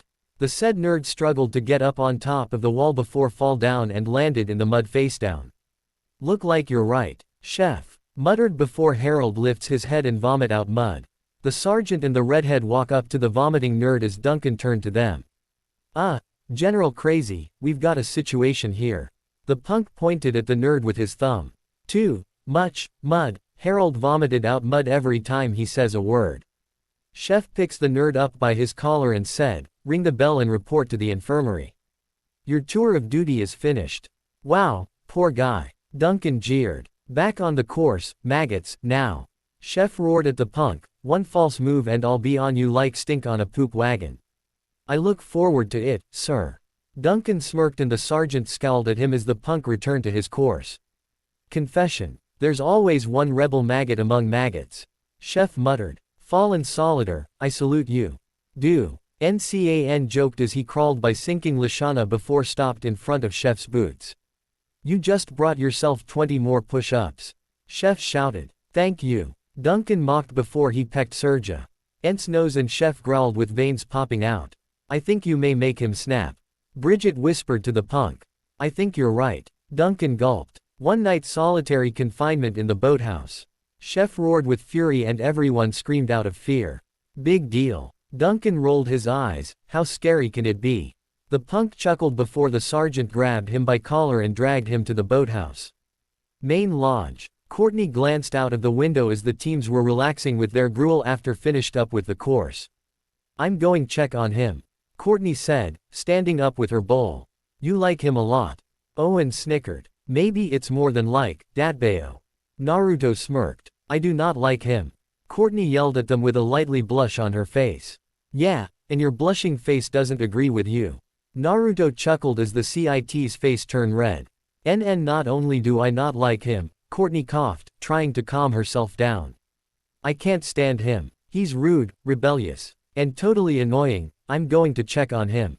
She ran out of the main lodge. Naruto turned to Owen and DJ with a grin. She's so tsundere, Datbeo. They both nodded before Bridget sat down next to Naruto. Hey Bree-chan, I felt like I don't see you for a while. The surfer nodded her head. Yeah, chef is working us so hard that I barely talked to anyone for a while. Me too. DJ groaned, rotating his arms around and winced as he feels some pops in his muscle.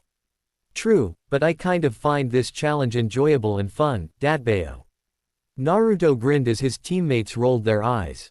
After a few bites, Owen looked up in wonder before swallowed his foods. Hey, Naru, can I ask you something? Naruto nodded his head. What does Datbeo mean? You kept saying it a lot.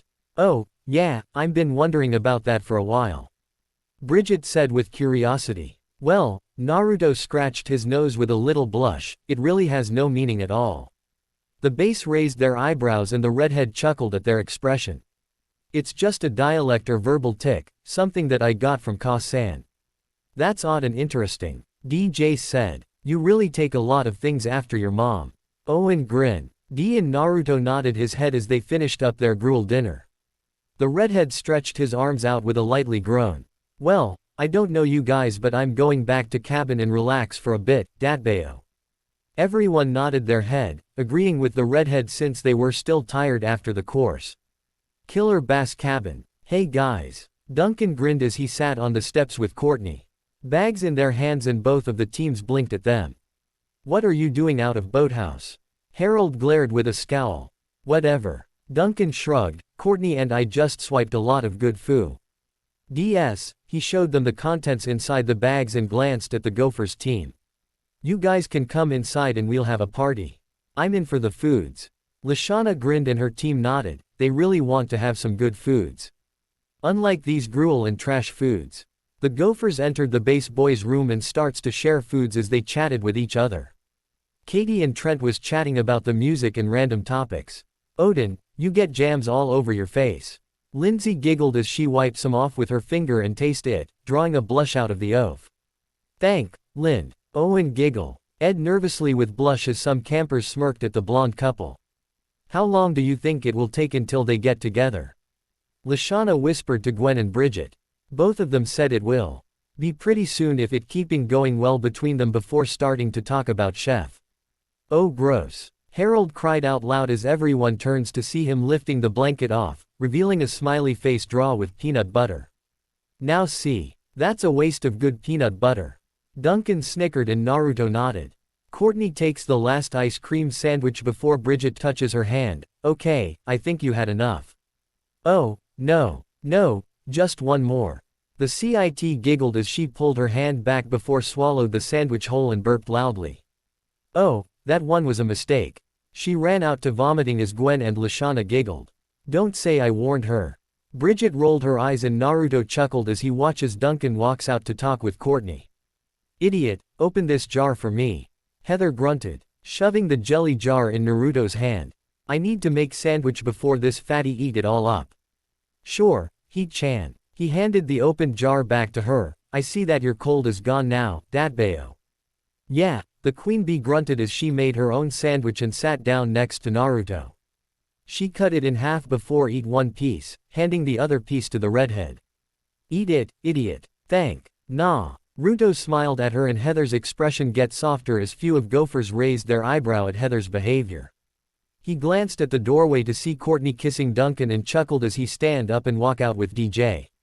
Well, Naruto put his arm around the punk's shoulders as Courtney walks to the bathroom to wash herself up. Someone got very lucky. Told you she wants me so badly. Do. NCAN nudged the redhead's stomach and they laughed. Yeah, look like I own you a few bucks. DJ chuckled and the punk nods his head. Neither of them noticed Harold glared at them with an ugly sneer on his face.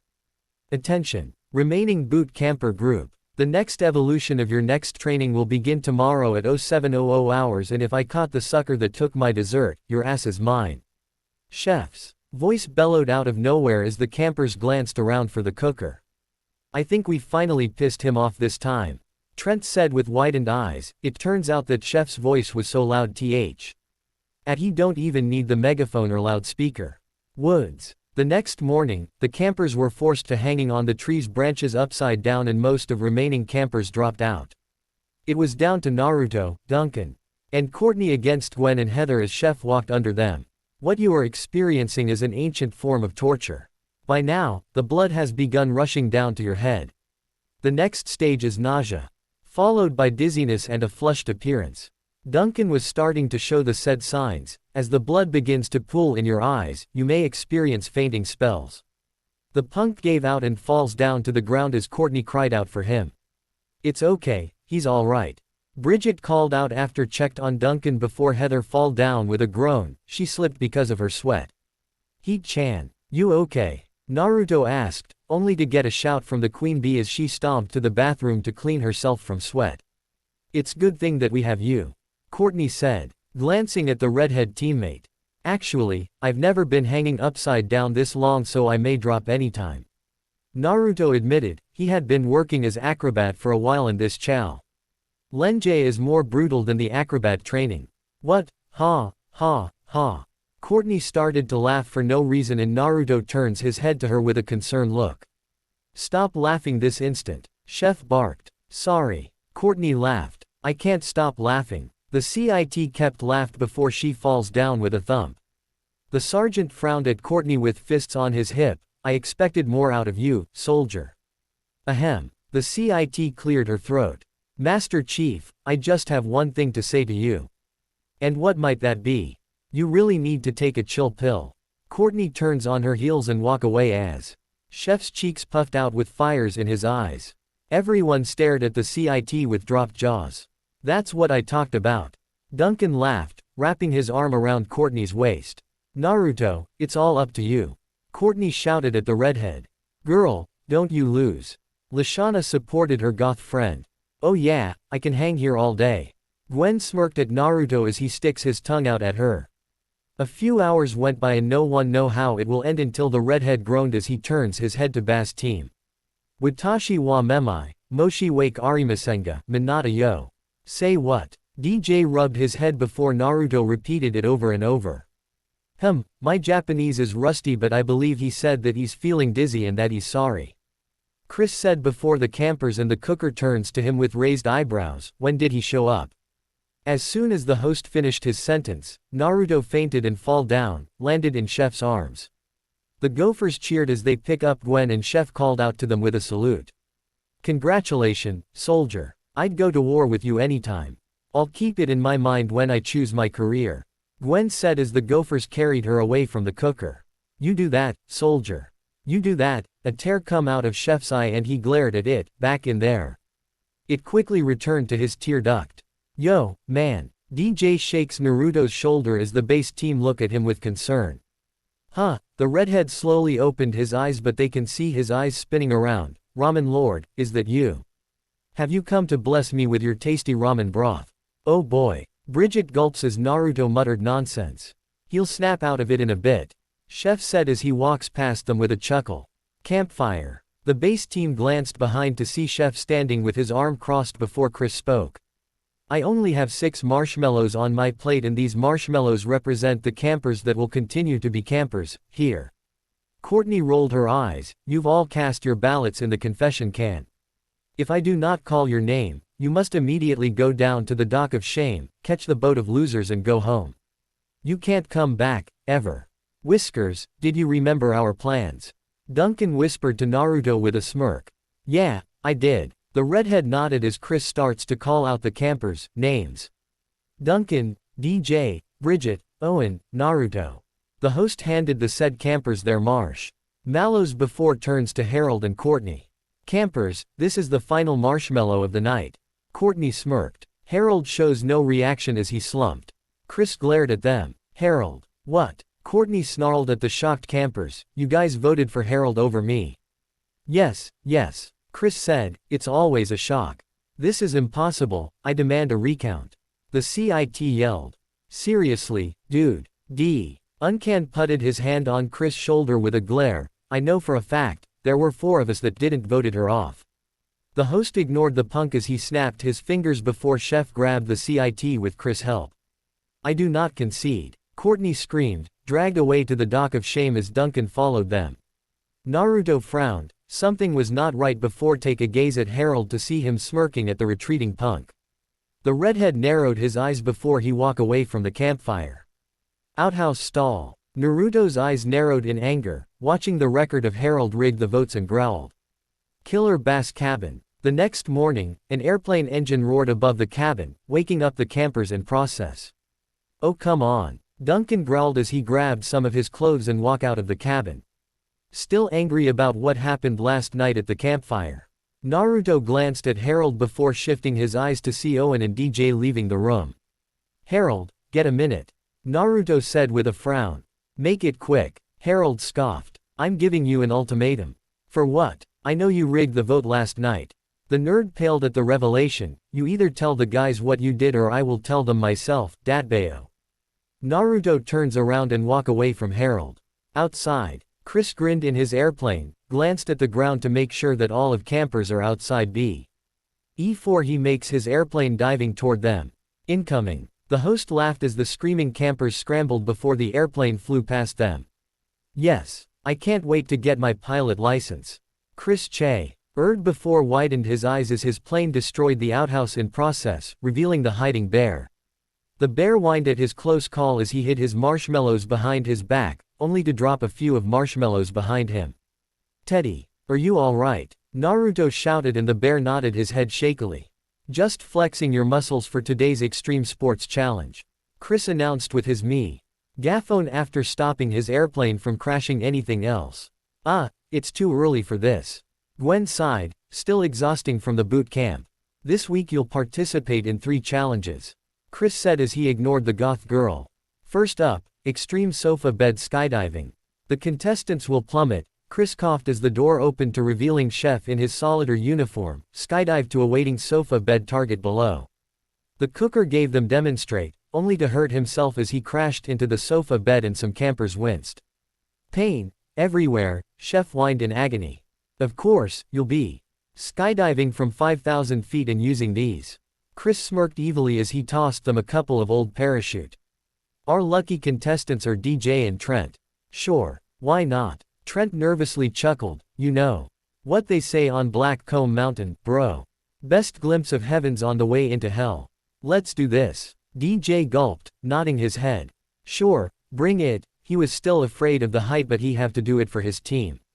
Not so fast, because the second challenge of the day is extreme rodeo moose riding.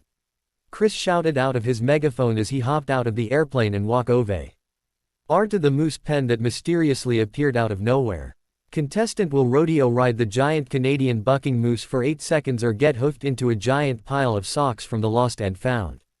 That stink pile ain't nothing but laundry day back home. Lashana deadpanned as she waved it away before Chris stand right next to her. It's your lucky day, Lashana. You're riding for Gophers and Owen, you'll ride for Bass. Moosey doesn't look too bucky to me. Owen chuckled as he gets closer to the moose with a grin before the moose hoofed the oaf in face. In the final challenge, Riss held his laughter back as Owen struggled to get up, extreme sea-doo water skiing.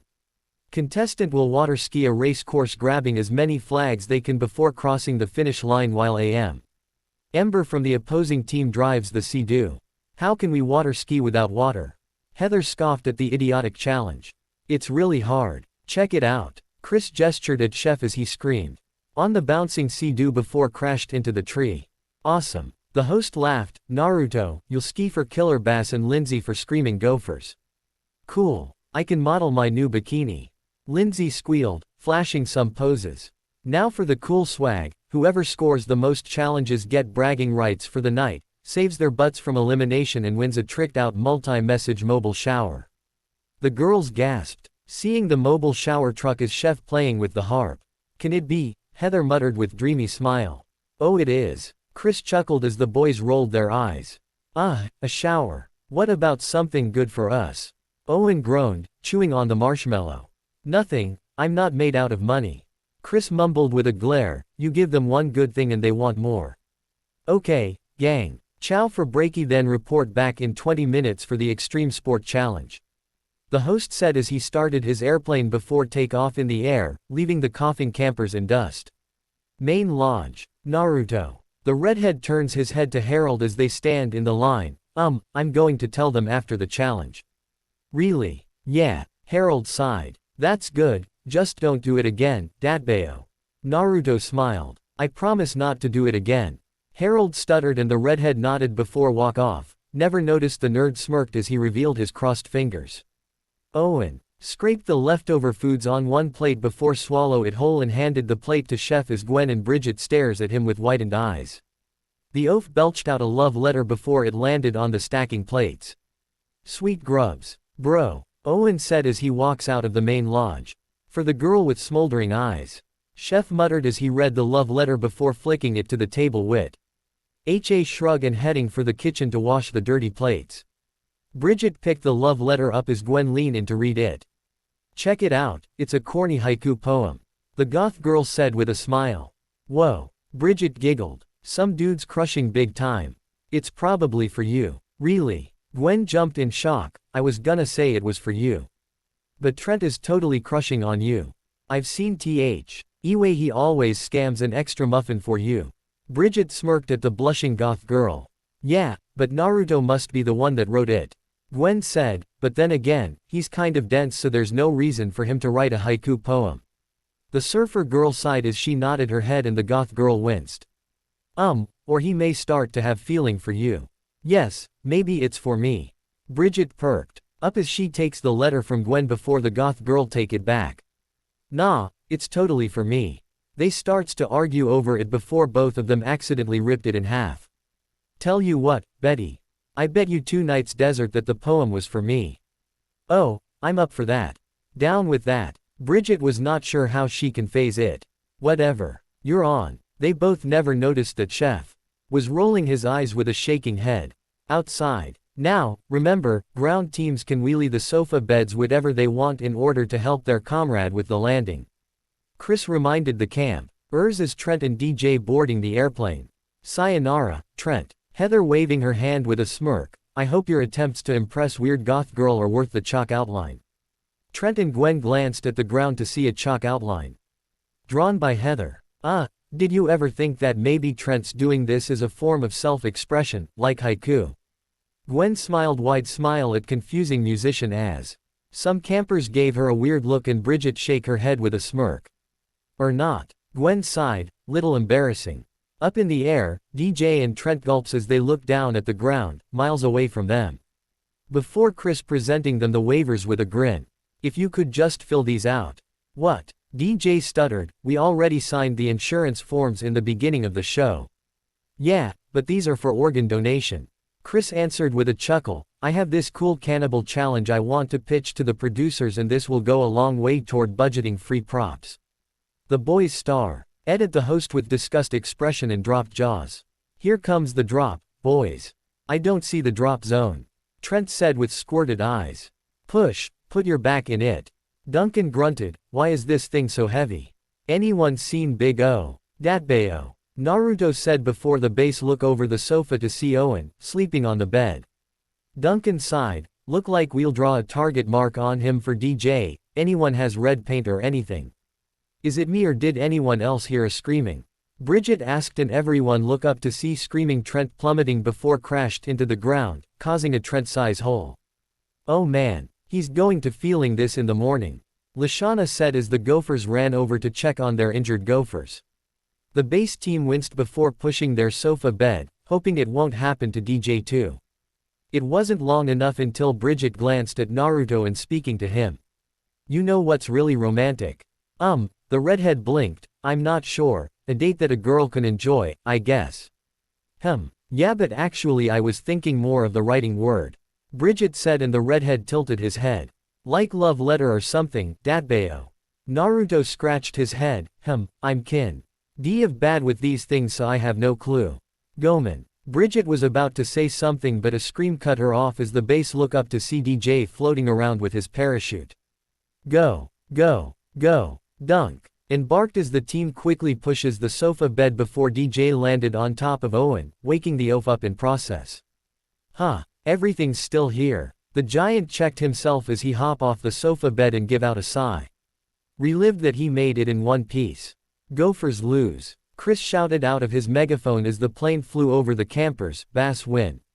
1-0. Nice going, Trent. Heather sighed. As nurse chef wheels cast-clad Trent on the stretcher. I hope he's okay. Katie mumbled. Trent, is there anything you want to ask me before they take you to get reboned? Gwen asked. Yeah, is my hair messed up? Trent groaned before chef pushes him away and Gwen stares at them as her team leaves. Bridget walks up to the goth girl's side and giving her a pat on back. Okay, cowpokes, let's start the rodeo moose challenge. Chris chuckled. I wonder if Big O can make it, Datbeo.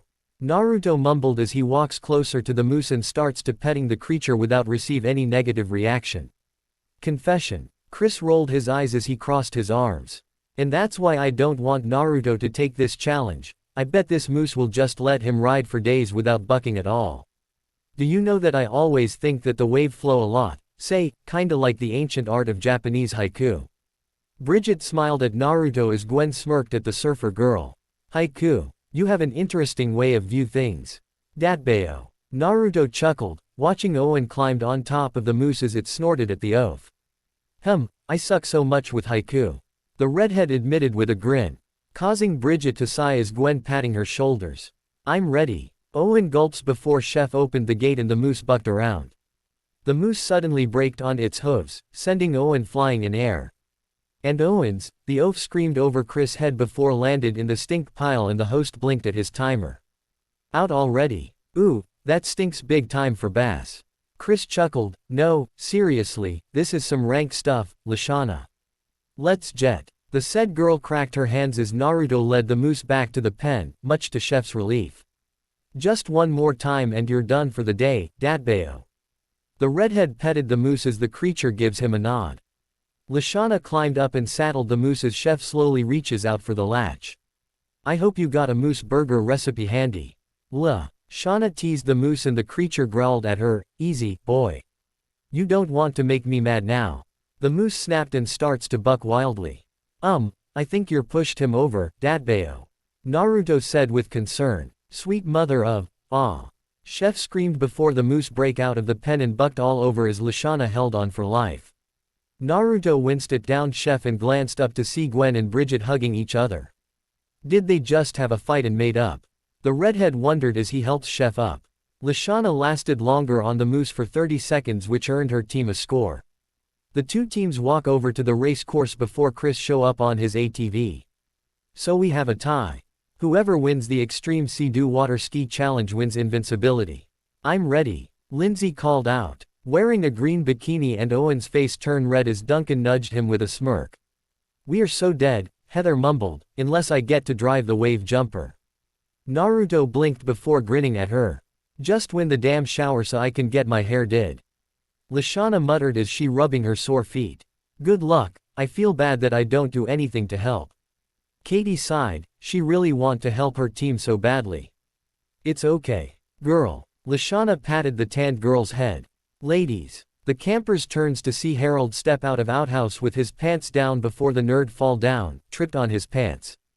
Arrow Megane. Naruto sighed with shaking head as he walks to the bathroom to change into his swimsuit and shirt. You are so far out of luck, idiot. Heather smirked and Naruto grinned at her. Nah, you know I have a devil's luck, Datbeo. Here's the road rules. Chris announced with a grin. Oh wait. There are no rules. Which means this is gonna be awesome. He pulls out a flag before waving it around, and go. Whoa. Naruto jerked on the rope as Heather revved the Sea-Doo, going faster as much as she can push it.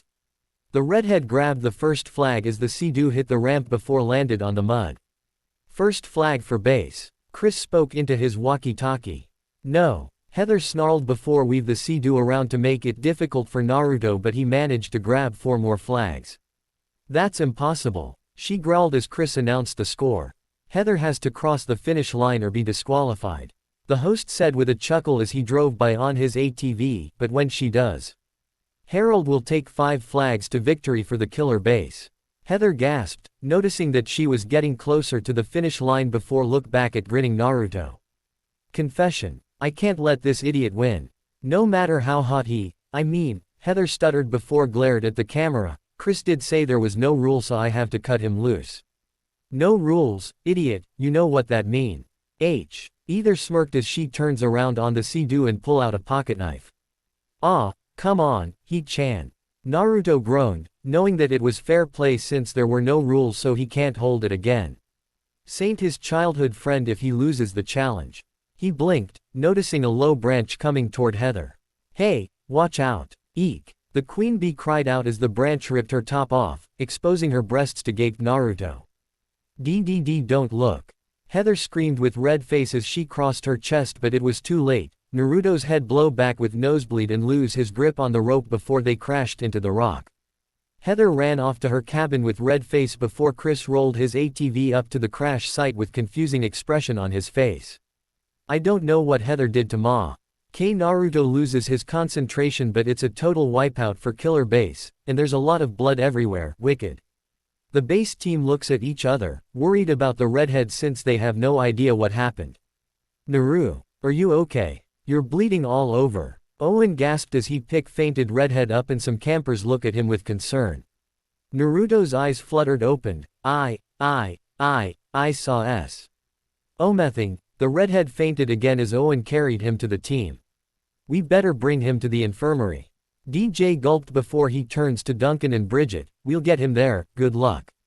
Yeah, thank. Duncan nods as he walks up to the new Sea-Doo infirmary tent. Oh, my head, Naruto groaned as he raised himself up in the cot.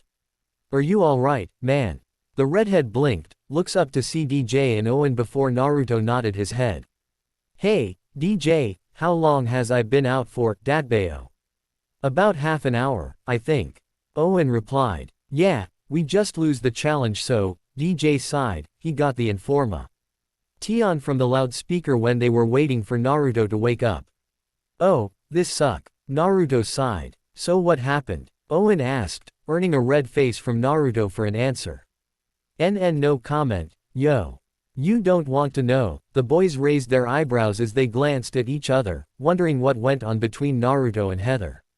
Campfire. Okay, guys, we are going to have campfire ceremony early so we can save some time, and we have to fix the boat's engine, so the loser will have about a couple hours before leaving the island.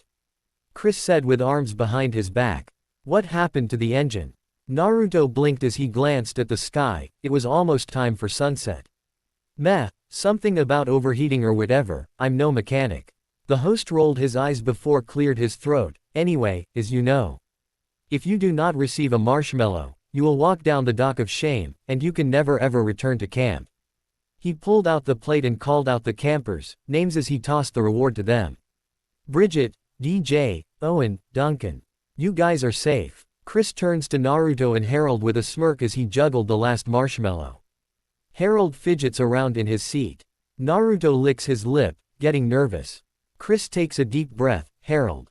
What? Bridget gasped with her teammates as Harold takes his marshmallow with a smirk. Naruto's eyes widened as Chris walked up to him. Sorry, buddy. Go pack your things and report at the dock of shame in 2 hours. Chris said with a grin. The redhead sighed as he stands up and walked to his cabin. Whoa, something is not right here. Duncan snarled at Chris. Nah, all of you voted for Naruto. It was 5-1. The host shrugged his shoulders as he walked away from frowning Punk. If you excuse me, I need to check on Chef to see if he fixed the boat yet. Duncan scowled as his upsetting teammates walked to the main lodge. His eyes glanced at the base team and noticing that only Harold was smirking. Wait, Chris said there were 5 votes against Naruto. Which mean, the punk's eyes widened before he ran off to check something out. Trailer. After packing his bags, Naruto checked his surrounding before knocking on the trailer's door. There was no reply. He sighed before pull out a lockpick set and starts to pick the lock with experience. Naruto smiled as soon as he hears a click and opened the door before. Take a glance around to make sure that there was no one around. Well, that's it, I guess. Naruto sighed as he pulls out the large thick envelope and placed it on top of the desk. He quickly takes a sticky note and wrote something down before he leave the trailer, remembering to lock the door on his way out. Dock of shame. I can't believe they voted you off. Heather growled and Naruto smiled at her. It's cool, Datbeo. Naruto ruffled her hair and this time Heather did not swat it away. Well, I'll see you later. Brat, you ready? Chef hollered and the redhead nods as he stepped into the boat. Heather just stands there and watches the boat shipping away from the dock before it vanished from her sight. She growled, turns on her heels and stomping toward the main lodge. Main lodge. You're all going to pay for what you did. Heather roared, startled the campers and they turned to her. She was about to unleashing her fury on them but Duncan showed up behind her and put his hand on her shoulder. Get your hand off me. The punk ignored her as he glanced around the room for someone.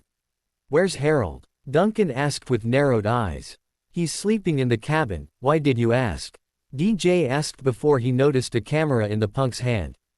Good. Listen guys, I found something that you guys need to know, that mean for you gophers.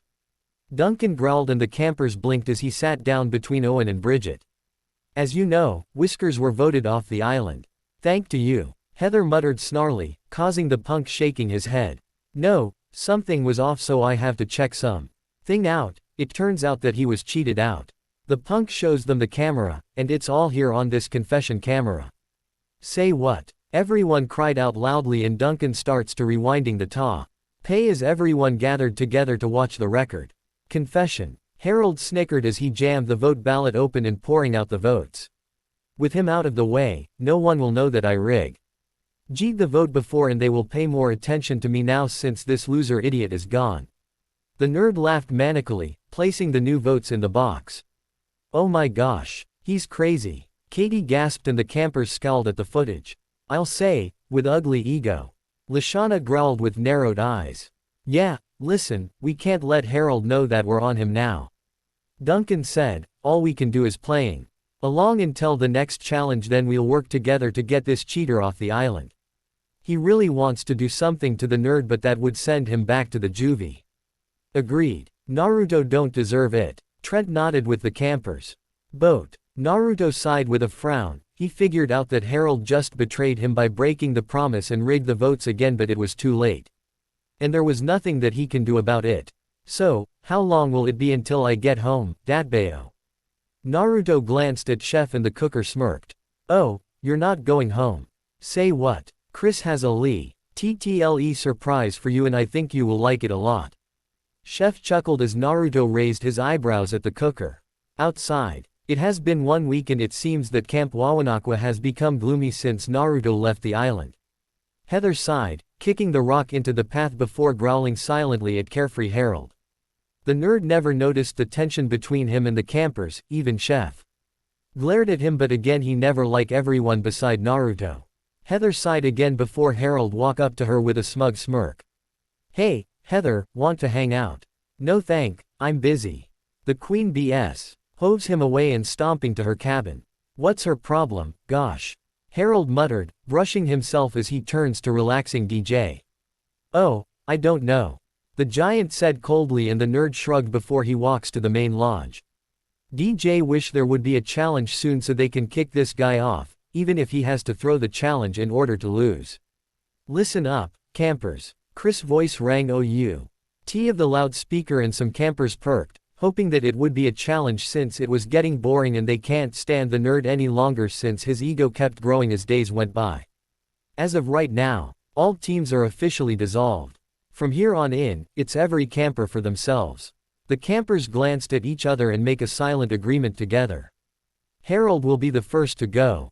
Get ready for this. Chris' voice chuckled, report to the dock and I have a couple surprises for you guys. The campers sighed before they ran to the dock to see what the big surprises are. Dock. The first thing the campers noticed was a table with jersey jackets with name tags on their back, all in different colors and they noticed that the name tags were in Hangul. Heather said with a raised eyebrow. Recognized them since she know Korean from her grandma and mother. Okay, guys, here is your first surprise. Chris show up on the side of table and gesturing at the woods as everyone turned to see a person swings on the vine. Yaha! The person shouted with joy. What? That's impossible. Heather gasped. No way. Duncan dropped his jaws. Returning to camp, it's Izzy. Chris smirked as the crazy girl flipped off the vine and landed in front of the campers.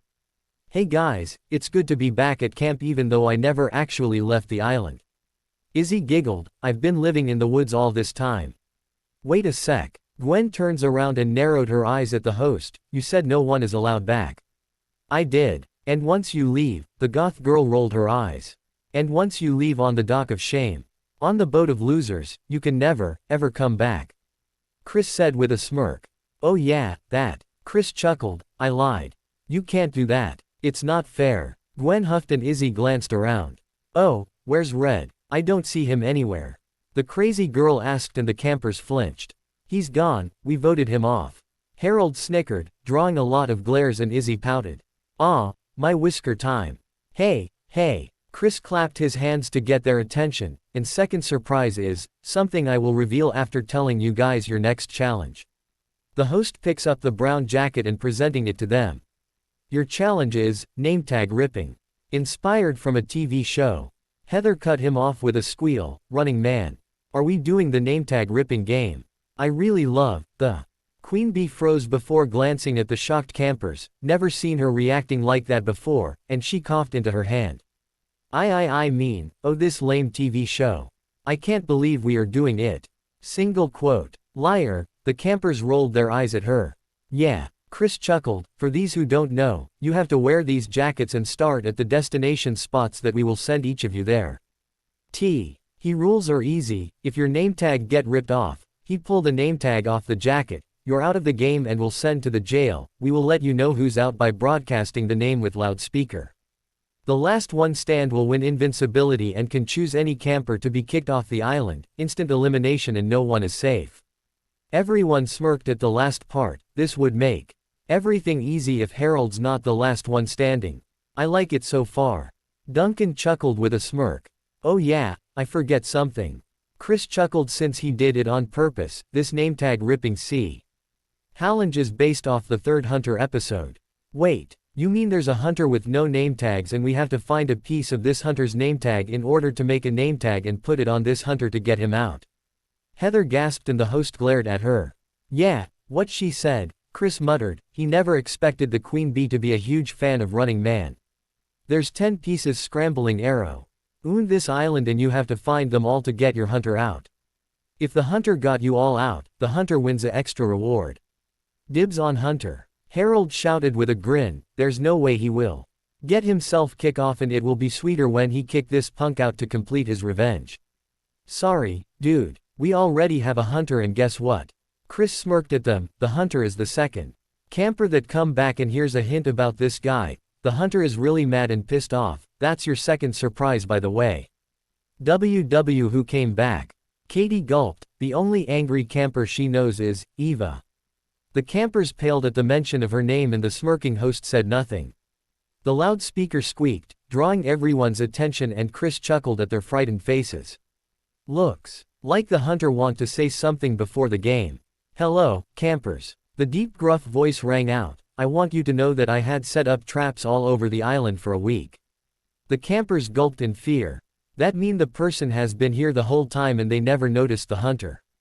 Someone on this island betrayed me, it really make me very angry, and you have no idea what kind of terror I will unleash upon you. You will never know when and where I will rip your name tag off. A dark chuckle echoed out across the sky, I admit that I can't wait to see you cowering under me when I show why. Oh you the true meaning of fear, I will enjoy my little hunting. The dark laughter boomed out before the loudspeaker cut off. Got to give this guy a prop. Chris chuckled, okay, when I call for your name with color. Come and get your assigned jacket. The host pulls out the clipboard and cleared his throat, Owen, white, Trent, brown, Lindsay, magenta, Duncan, gray, Harold, green, DJ, pink. Seriously, man, DJ groaned, earning some snickering from the campers. If it makes you feel better, real man wears pink. Lashana grinned as she patting the giant's back. PFF'd, yeah right. Chris rolled his eyes. Lashana, you get purple, Gwen. Black, Bridget, blue, Katie, yellow, Izzy, red, Heather, orange. He paused as the campers put their jackets on before the host tossed the maps to each contestant. This map will lead you to your starting point and the game will start when I make an announcement. Everyone glanced at their maps before separating up to find their destinations. Confession. And they had to give me orange jacket. Heather groaned with crossed arms, it make me miss idiot more, wonder if they will let me keep it too. The queen bee blushed as she glared at the camera, it's for idiot. Just a gift. Nothing else. Would. Bridget shuddered, why did Chris decide to have the challenge at night? The surfer girl groaned, at least it won't be this bad. There was a boom sound before the rain fall down harder. I should have keep my mouth shut. Now, campers, are you ready? Chris' voice rang across the island, I bet some of you are complaining about the rain, too bad. That's perfect weather for the challenge. The host's voice chuckled, well then, it's on. Go, go, go. Bridget quickly ran in random direction, she doesn't care where as long as she can get out of the woods soon and faster. Campfire. If I hide a piece of name tag, where would I put it in? Duncan frowned, scratching his chin as he looked around in the campfire and checking everything for anything. A twig snapped, causing Punk's eyes to widen before he quickly gets on his guard and turns around to the source. Who's there? Duncan shouted. Duncan. The punk blinked as Owen peeked over the bush. Oh, Owen, I thought you were the hunter. Duncan sighed, hey, do you want to team up with me? The oaf nods his head with a grin and the punk smirked, knowing that Owen will never backstabbing anyone at all. Main lodge. Trent opened the freezer and stepped inside, hoping to find a piece of name tags since it's better to find all of the pieces first. The musician blinked at a small box, with TD letters on the lid. Lying in the corner before he picked it up and opened it to see a piece. Sweet, Trent grinned before a hand touched his shoulder and he jumped in air as he gave out an unmanly shriek. Oh, I'm sorry. GG Gwen, you scared me. Trent sighed, trying to slow his heart down. The goth girl glanced at the box and smirked at him. Oh, you found the piece. The musician nodded with a smile as they walk out of the freezer. Yeah, did you find anything? Trent asked. Well, I kind of did, Gwen said and he blinked at her before the goth girl led him outside and pointed at something that Trent didn't notice on his way in the main lodge. What stands in front of them was a pull-up bar with a hanging thin bungee cord with hooks and for some reason, it sent him a creepy vibe. I don't know you but I'm staying away from this one. Trent said with a shiver and Gwen nodded as they walk away from it. Lake, do you think a piece is here somewhere? Katie asked as she glances at Lashana and DJ. It's possible. Lashana muttered. The trio met early and agreed to work together to take the hunter and others out. I'm going to check these boats. DJ said, pointing at the canoes before walk over. To them as the girls decided to check the dock. He lifted the tarp to look inside before spotting a box and opened it to see the piece. Yo, I found it. DJ grinned at his luck as he waved at his owl. Lies until he hears something rustling right behind him. Look out. The giant heard Katie's cry and he turns around to see a glimpse of something black before his body spin around, feeling something gripped on his back. DJ felt something in his heart and it was fear. Re-up. One prey down, DJ whined in fear as he looks up to see the hunter. The hunter was wearing a black hooded raincoat that covered whole of the body frame. Only revealing the black gloves and the hunter lifted his head to reveal a spooky skull mask with black beanie hat. DJ out. DJ out. The loudspeaker squeaked. I'm outie. Eshana screamed as she ran off with Katie. Hunter glanced at shivering DJ before the hunter retreat into the forest and the giant released his blood-curdling scream that he held back. Two of the Erns picked DJ up and carry him to the jail. Woods. Harold walked through the forest, his eyes glanced around to see if there were any campers or name-tag pieces. The lighting flashed across the sky, caused him to give out a yelp. Geez, that really scared him. The nerd screamed as someone tackled him from behind and held him down with hand on his name tag. Wait, Harold screamed at the Sioux. ND of his name tag slowly ripping before it stopped halfway. Hush, little ant, the hunter whispered into frightened nerd's ear, I'm going to tell you a little story. Once upon a time in a village, there was a tiger that lived in peace until a little ant come in and the tiger let him climb on the back while he was sleeping because the tiger trusts the ant, but this ant backstabbed the tiger in the end. So the tiger swallowed the little ant whole. Hunter's eyes glanced into cowering Nerd's eyes. So what did you learn about the moral of the story? I don't understand. Harold sobbed, it doesn't make any sense at all. It means that if you betray someone, there will be some consequences. The hunter growled before pasting the name tag back on and Hunter looked around. I'm going to let you go but you have to stay down and singing a lullaby until I leave, understood? Why yes. Harold screamed before singing with his eyes shutting tighter and the hunter slowly back away from the nerd. I will be back for you later, Hunter whispered eerily before vanished into the woods. The nerd slowly opened his eyes before he quickly get up on his feet and sprinting away from this place. Boathouse. Did you find anything? Heather asked and Lindsay shakes her head as she checked in the barrel. What are we supposed to look for? The bombshell asked with confusion and the queen bee rolled her eyes. For anything like a box with TD on it. Heather groaned, they found a box when they were at the dock of shame before the boathouse. Oh, like this large box. The queen bee blinked before turn around to see Lee. ND say pull out the said object and they opened it to see, a large blank name tag. The blonde tilted her head and Heather smirked. Did you know what that mean? Lindsay blinked and Heather pinched her nose bridge. This mean if we get all pieces and put them together on this blank name tag, we can paste it on the hunter's back and send this guy to jail. Ooh, I see. The bombshell nodded with a smile. Woods. Lashana and Katie were on their guard as they circled around Izzy and the crazy girl glances at them. Early, Izzy tried to ambush them from behind but Katie spotted her and warned Lashana, who just narrowly avoided the crazy girl's attack.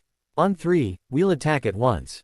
Lashana whispered to Katie, 1, 2, 3. They charged at Izzy and the crazy girl jumped over them before lunged toward Katie, grabbed her name tag. Re-up. Without wasting any time, Izzy pounced on Lashana and they both fall down on the ground, rolling around as they tried to get their hold on the name tags. Lashana finally gripped Izzy's name tag but at same time, the crazy girl has her grip on the sister and they both start to pull it off. Re-up, re-up, yes, they both cried as they hold up the name tags before blinked at each other. Katie was not sure who was first that ripped the name tag off but the loudspeaker answered her unasked question. Katie out. Lashana, Izzy simultaneously out. Oh man, Eshana groaned before the group of interns rounded them up and bring them to the jail. Jail. The girls blinked at the construction trailer that sat on the beach, guarded by Chef in policewoman uniform. Get in, maggots. Chef snarled at them as he pushes them inside and the girls can see a television and a lot of empty chairs, one of them were occupied by DJ as he eating the popcorns. Hey, guys. DJ waved at them. Just saw what happened on the TV. The girls glanced at the television to see many CCTV cameras and they can see some campers on camera. At least it's better than nothing. Lashana shrugged as she sat next to DJ. Gimme some popcorn. Sure. The giant chuckled as they watched the television. East Cabin. Duncan. Owen. I found it. The said campers turned to Bridget as she housed them the box that she found under one of the beds and lifted the lid to see a piece. Now we have 2 with us. Duncan grinned, he found the piece when he was at campfire with Owen. Woods. Trent stopped in the middle of the woods. His eyes spotted something and Gwen turned to him with raised eyebrow. What's up? The goth girl asked and the musician smiled as he pointing at the box, innocently lies upon a tree root. He walks up to it and lifted the lid. Snap. Wah. Trent stared at a broken wire inside the box before Annette sprang up, wrapped up and suspending him in air. Trent. Gwen gasped and takes a step forward. Snap. What? The goth girl shouted, looking down to see a wire that she just stepped on. Whoosh. Gwen's eyes widened as she turns around to see 3 bolus ropes flew in air before entangling her, knocking her down. That's not good. She growled, struggling to get out and Trent kept trying to tear the net trap but they both stopped at the sound of rustling. My, what do we have here? To praise, the hunter steps out into their sight, drawing gulps from the trapped contestants. Hunter chuckled darkly and Gwen yelped as her name tag starts to tear off. Re-up. Gwen out. Gwen out. The hunter glanced at the sweating musician and cut a rope that held the net, bringing Trent down with a crash. Hunter quickly grabs Trent's shoulder and takes a hold of the name tag. Don't resist or your name tag will be torn off. The musician nodded his head with cold sweat. Good, come with me. Trent. Gwen cried out as the interns forced her to walk to the jail and all she can do is watching the hunter leading her crush away to someplace. Lake. Quick. Don't let him escape. Heather ordered as the Queen Bee and Lindsay attempted to corner Duncan in on the dock. The punk groaned. Why did he decided to split from his allies when they were checking the cliff? The bombshell reached out to Duncan's back but the punk twisted his torso around, avoiding her before Heather lunged. And take hold on his name tag with a smirk. Re-up. Duncan out. Duncan out. So that's what it feels like on Running Man. Heather giggled, receiving weird looks from Duncan and Lindsay before the Queen Bee coughed. I mean. Tough luck for you. Heather scoffed as she took 2 pieces from the punk before sending him to the jail. Okay, Lindsay, we have 4 pieces now. Let's go. Right. The bombshell nodded with a smile on her face. Outside Main Lodge, Trent and the hunter walk up to the pull-up bar that the musician saw early. Now get up on it and do a chin-up. Why? Trent asked. Only tea. Oh, have the hunter peeling his name tag a little. Okay. The musician cried out as he reached for the bar and pulled up to his chin. The hunter grabbed the hanging bungee cord's hook and pokes a hole in Trent's name tag, hooking it up. Here's a deal, this rope will tear your name tag off when you drop and there are 2 ways to escape this, Hunter said, all you have to do is just hold on long enough had someone come and get you free, Trent gulped, or you just give up and drop down. The hunter chuckled before walk away from the struggling musician. Confession. The hunter just ambushed me 5 times already. Harold wailed in fetus position, I'm too scared to go out, and why do I have to sing lullaby each time I got caught? The left side banged, causing the nerd to jump in air before another bang come from the right side. Who's there? Harold stuttered before paled as the voice answered his question. Does the little ant think he will be safe by taking shelter? You can hide all you want but I always know where you are. Harold shivered before cried out as the bangs increasing around him. There are 5 more preys left until it's down to you, if you don't come out of this outhouse. When I come back, I will drag you out and slowly peeling your name tag over and over. What do you want from me? The nerd sobbed and the bangs stopped. Sing me a lullaby. Come on, aren't you tired of it? The door rattled and Harold quickly singing the lullaby as the rattle stops. Woods. Heather and Lindsay glanced around the clearing before the Queen Bee spotted a box, sitting on the tree branch. Lindsay, up there. The bombshell look up to the tree that Heather was pointing at and takes a step. Snap. They blinked before Heather cried out as the snare rope hoisted her up in air and hanging upside down. Get me down. The Queen Bee snarled, attempting to reach for her feet to untying the rope and Lindsay was about to help her but something happened. Re-up. Eek. Lindsay screamed as her Amatag got torn off by Bridget and the surfer girl turns to Heather with a smirk. Don't you dare even think about it. The Queen Bee growled but Bridget just ignored her and starts to tear her nom. E-tag off as Owen soothed Lindsay's nerves. Re-up. Ooh, you are so going to regret it, klutzy. Heather screamed out of rage as the giggling surfer takes the pieces and blank name tag away from her. Lindsay out. Heather out. 9 pieces down and 1 to go. Woohoo. Owen cheered and the surfer nods her head. Let's go. Bridget ran off with the oaf after he waved Lindsay a goodbye. The bombshell sighed before walk off to the jail but she forgets one thing. The Queen Bee screamed, don't leave me hanging here. Get me down. Get me down. Outside Main Lodge. He doesn't know how long it has been since he held on the bar with difficult. Trent grunted as his hands start to slip from his sweat and he knows that if someone doesn't come in time, he will be out. Trent. The musician glanced to see Harold peeking out of the Main Lodge. Why him of all people? He don't care if it was Harold, he need help. Hurry. Help me. Trent shouted out and the nerd jumped before ran up to him but it was too late. The musician loses his grip and fall down without any resistance. Re-up. Harold gives out a horrified gasp, watching Trent's name tag swing around innocently on the rope. Trent out. Trent out. Trent groaned as the interns carried him away since he doesn't have any strength left in him. Oh man. Oh man. Harold whined as he slumped on the ground, it was too much for him. Woods. Re-up. Bridge. Owen cried out. 1 minute they were just walking and the next minute, the hunter show up out of nowhere and tore Bridget's nametag off in just a flash before vanished into the woods. Bridget out. Bridget out. I'm so sorry. It was too fast. The oaf apologized. Don't sweat it. The hunter was too fast, she sighed before handing the pieces over to Owen. The interns come up and lead the surfer girl to the jail. To the remaining contestants, report at the stage for a little show.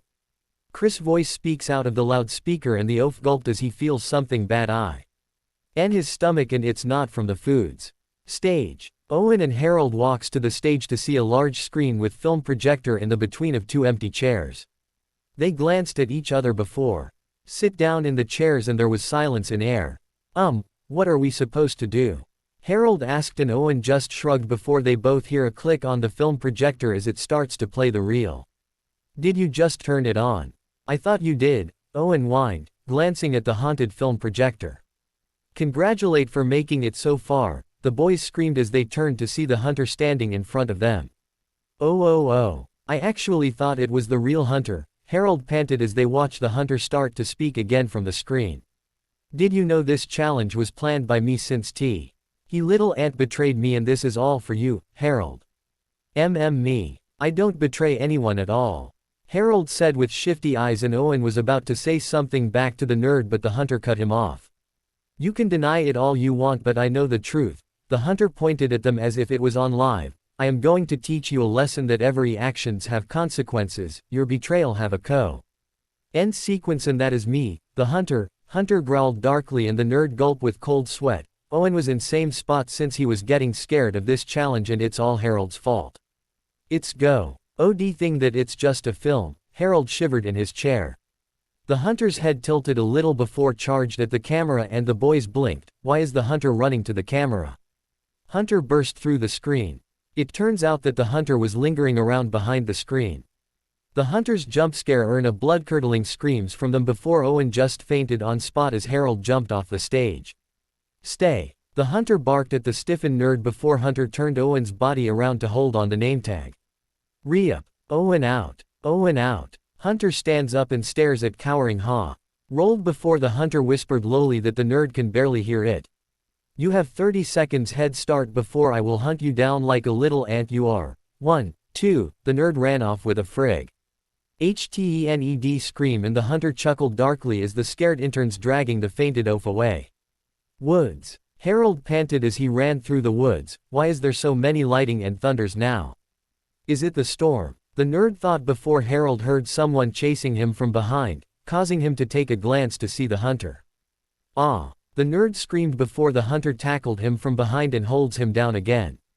It's time, the hunter whispered in Harold's ear as Hunter slowly peeling his nametag, stopped halfway before pasting it back on and the hunter repeating the actions over and over. Please. Stop. I can't take it anymore.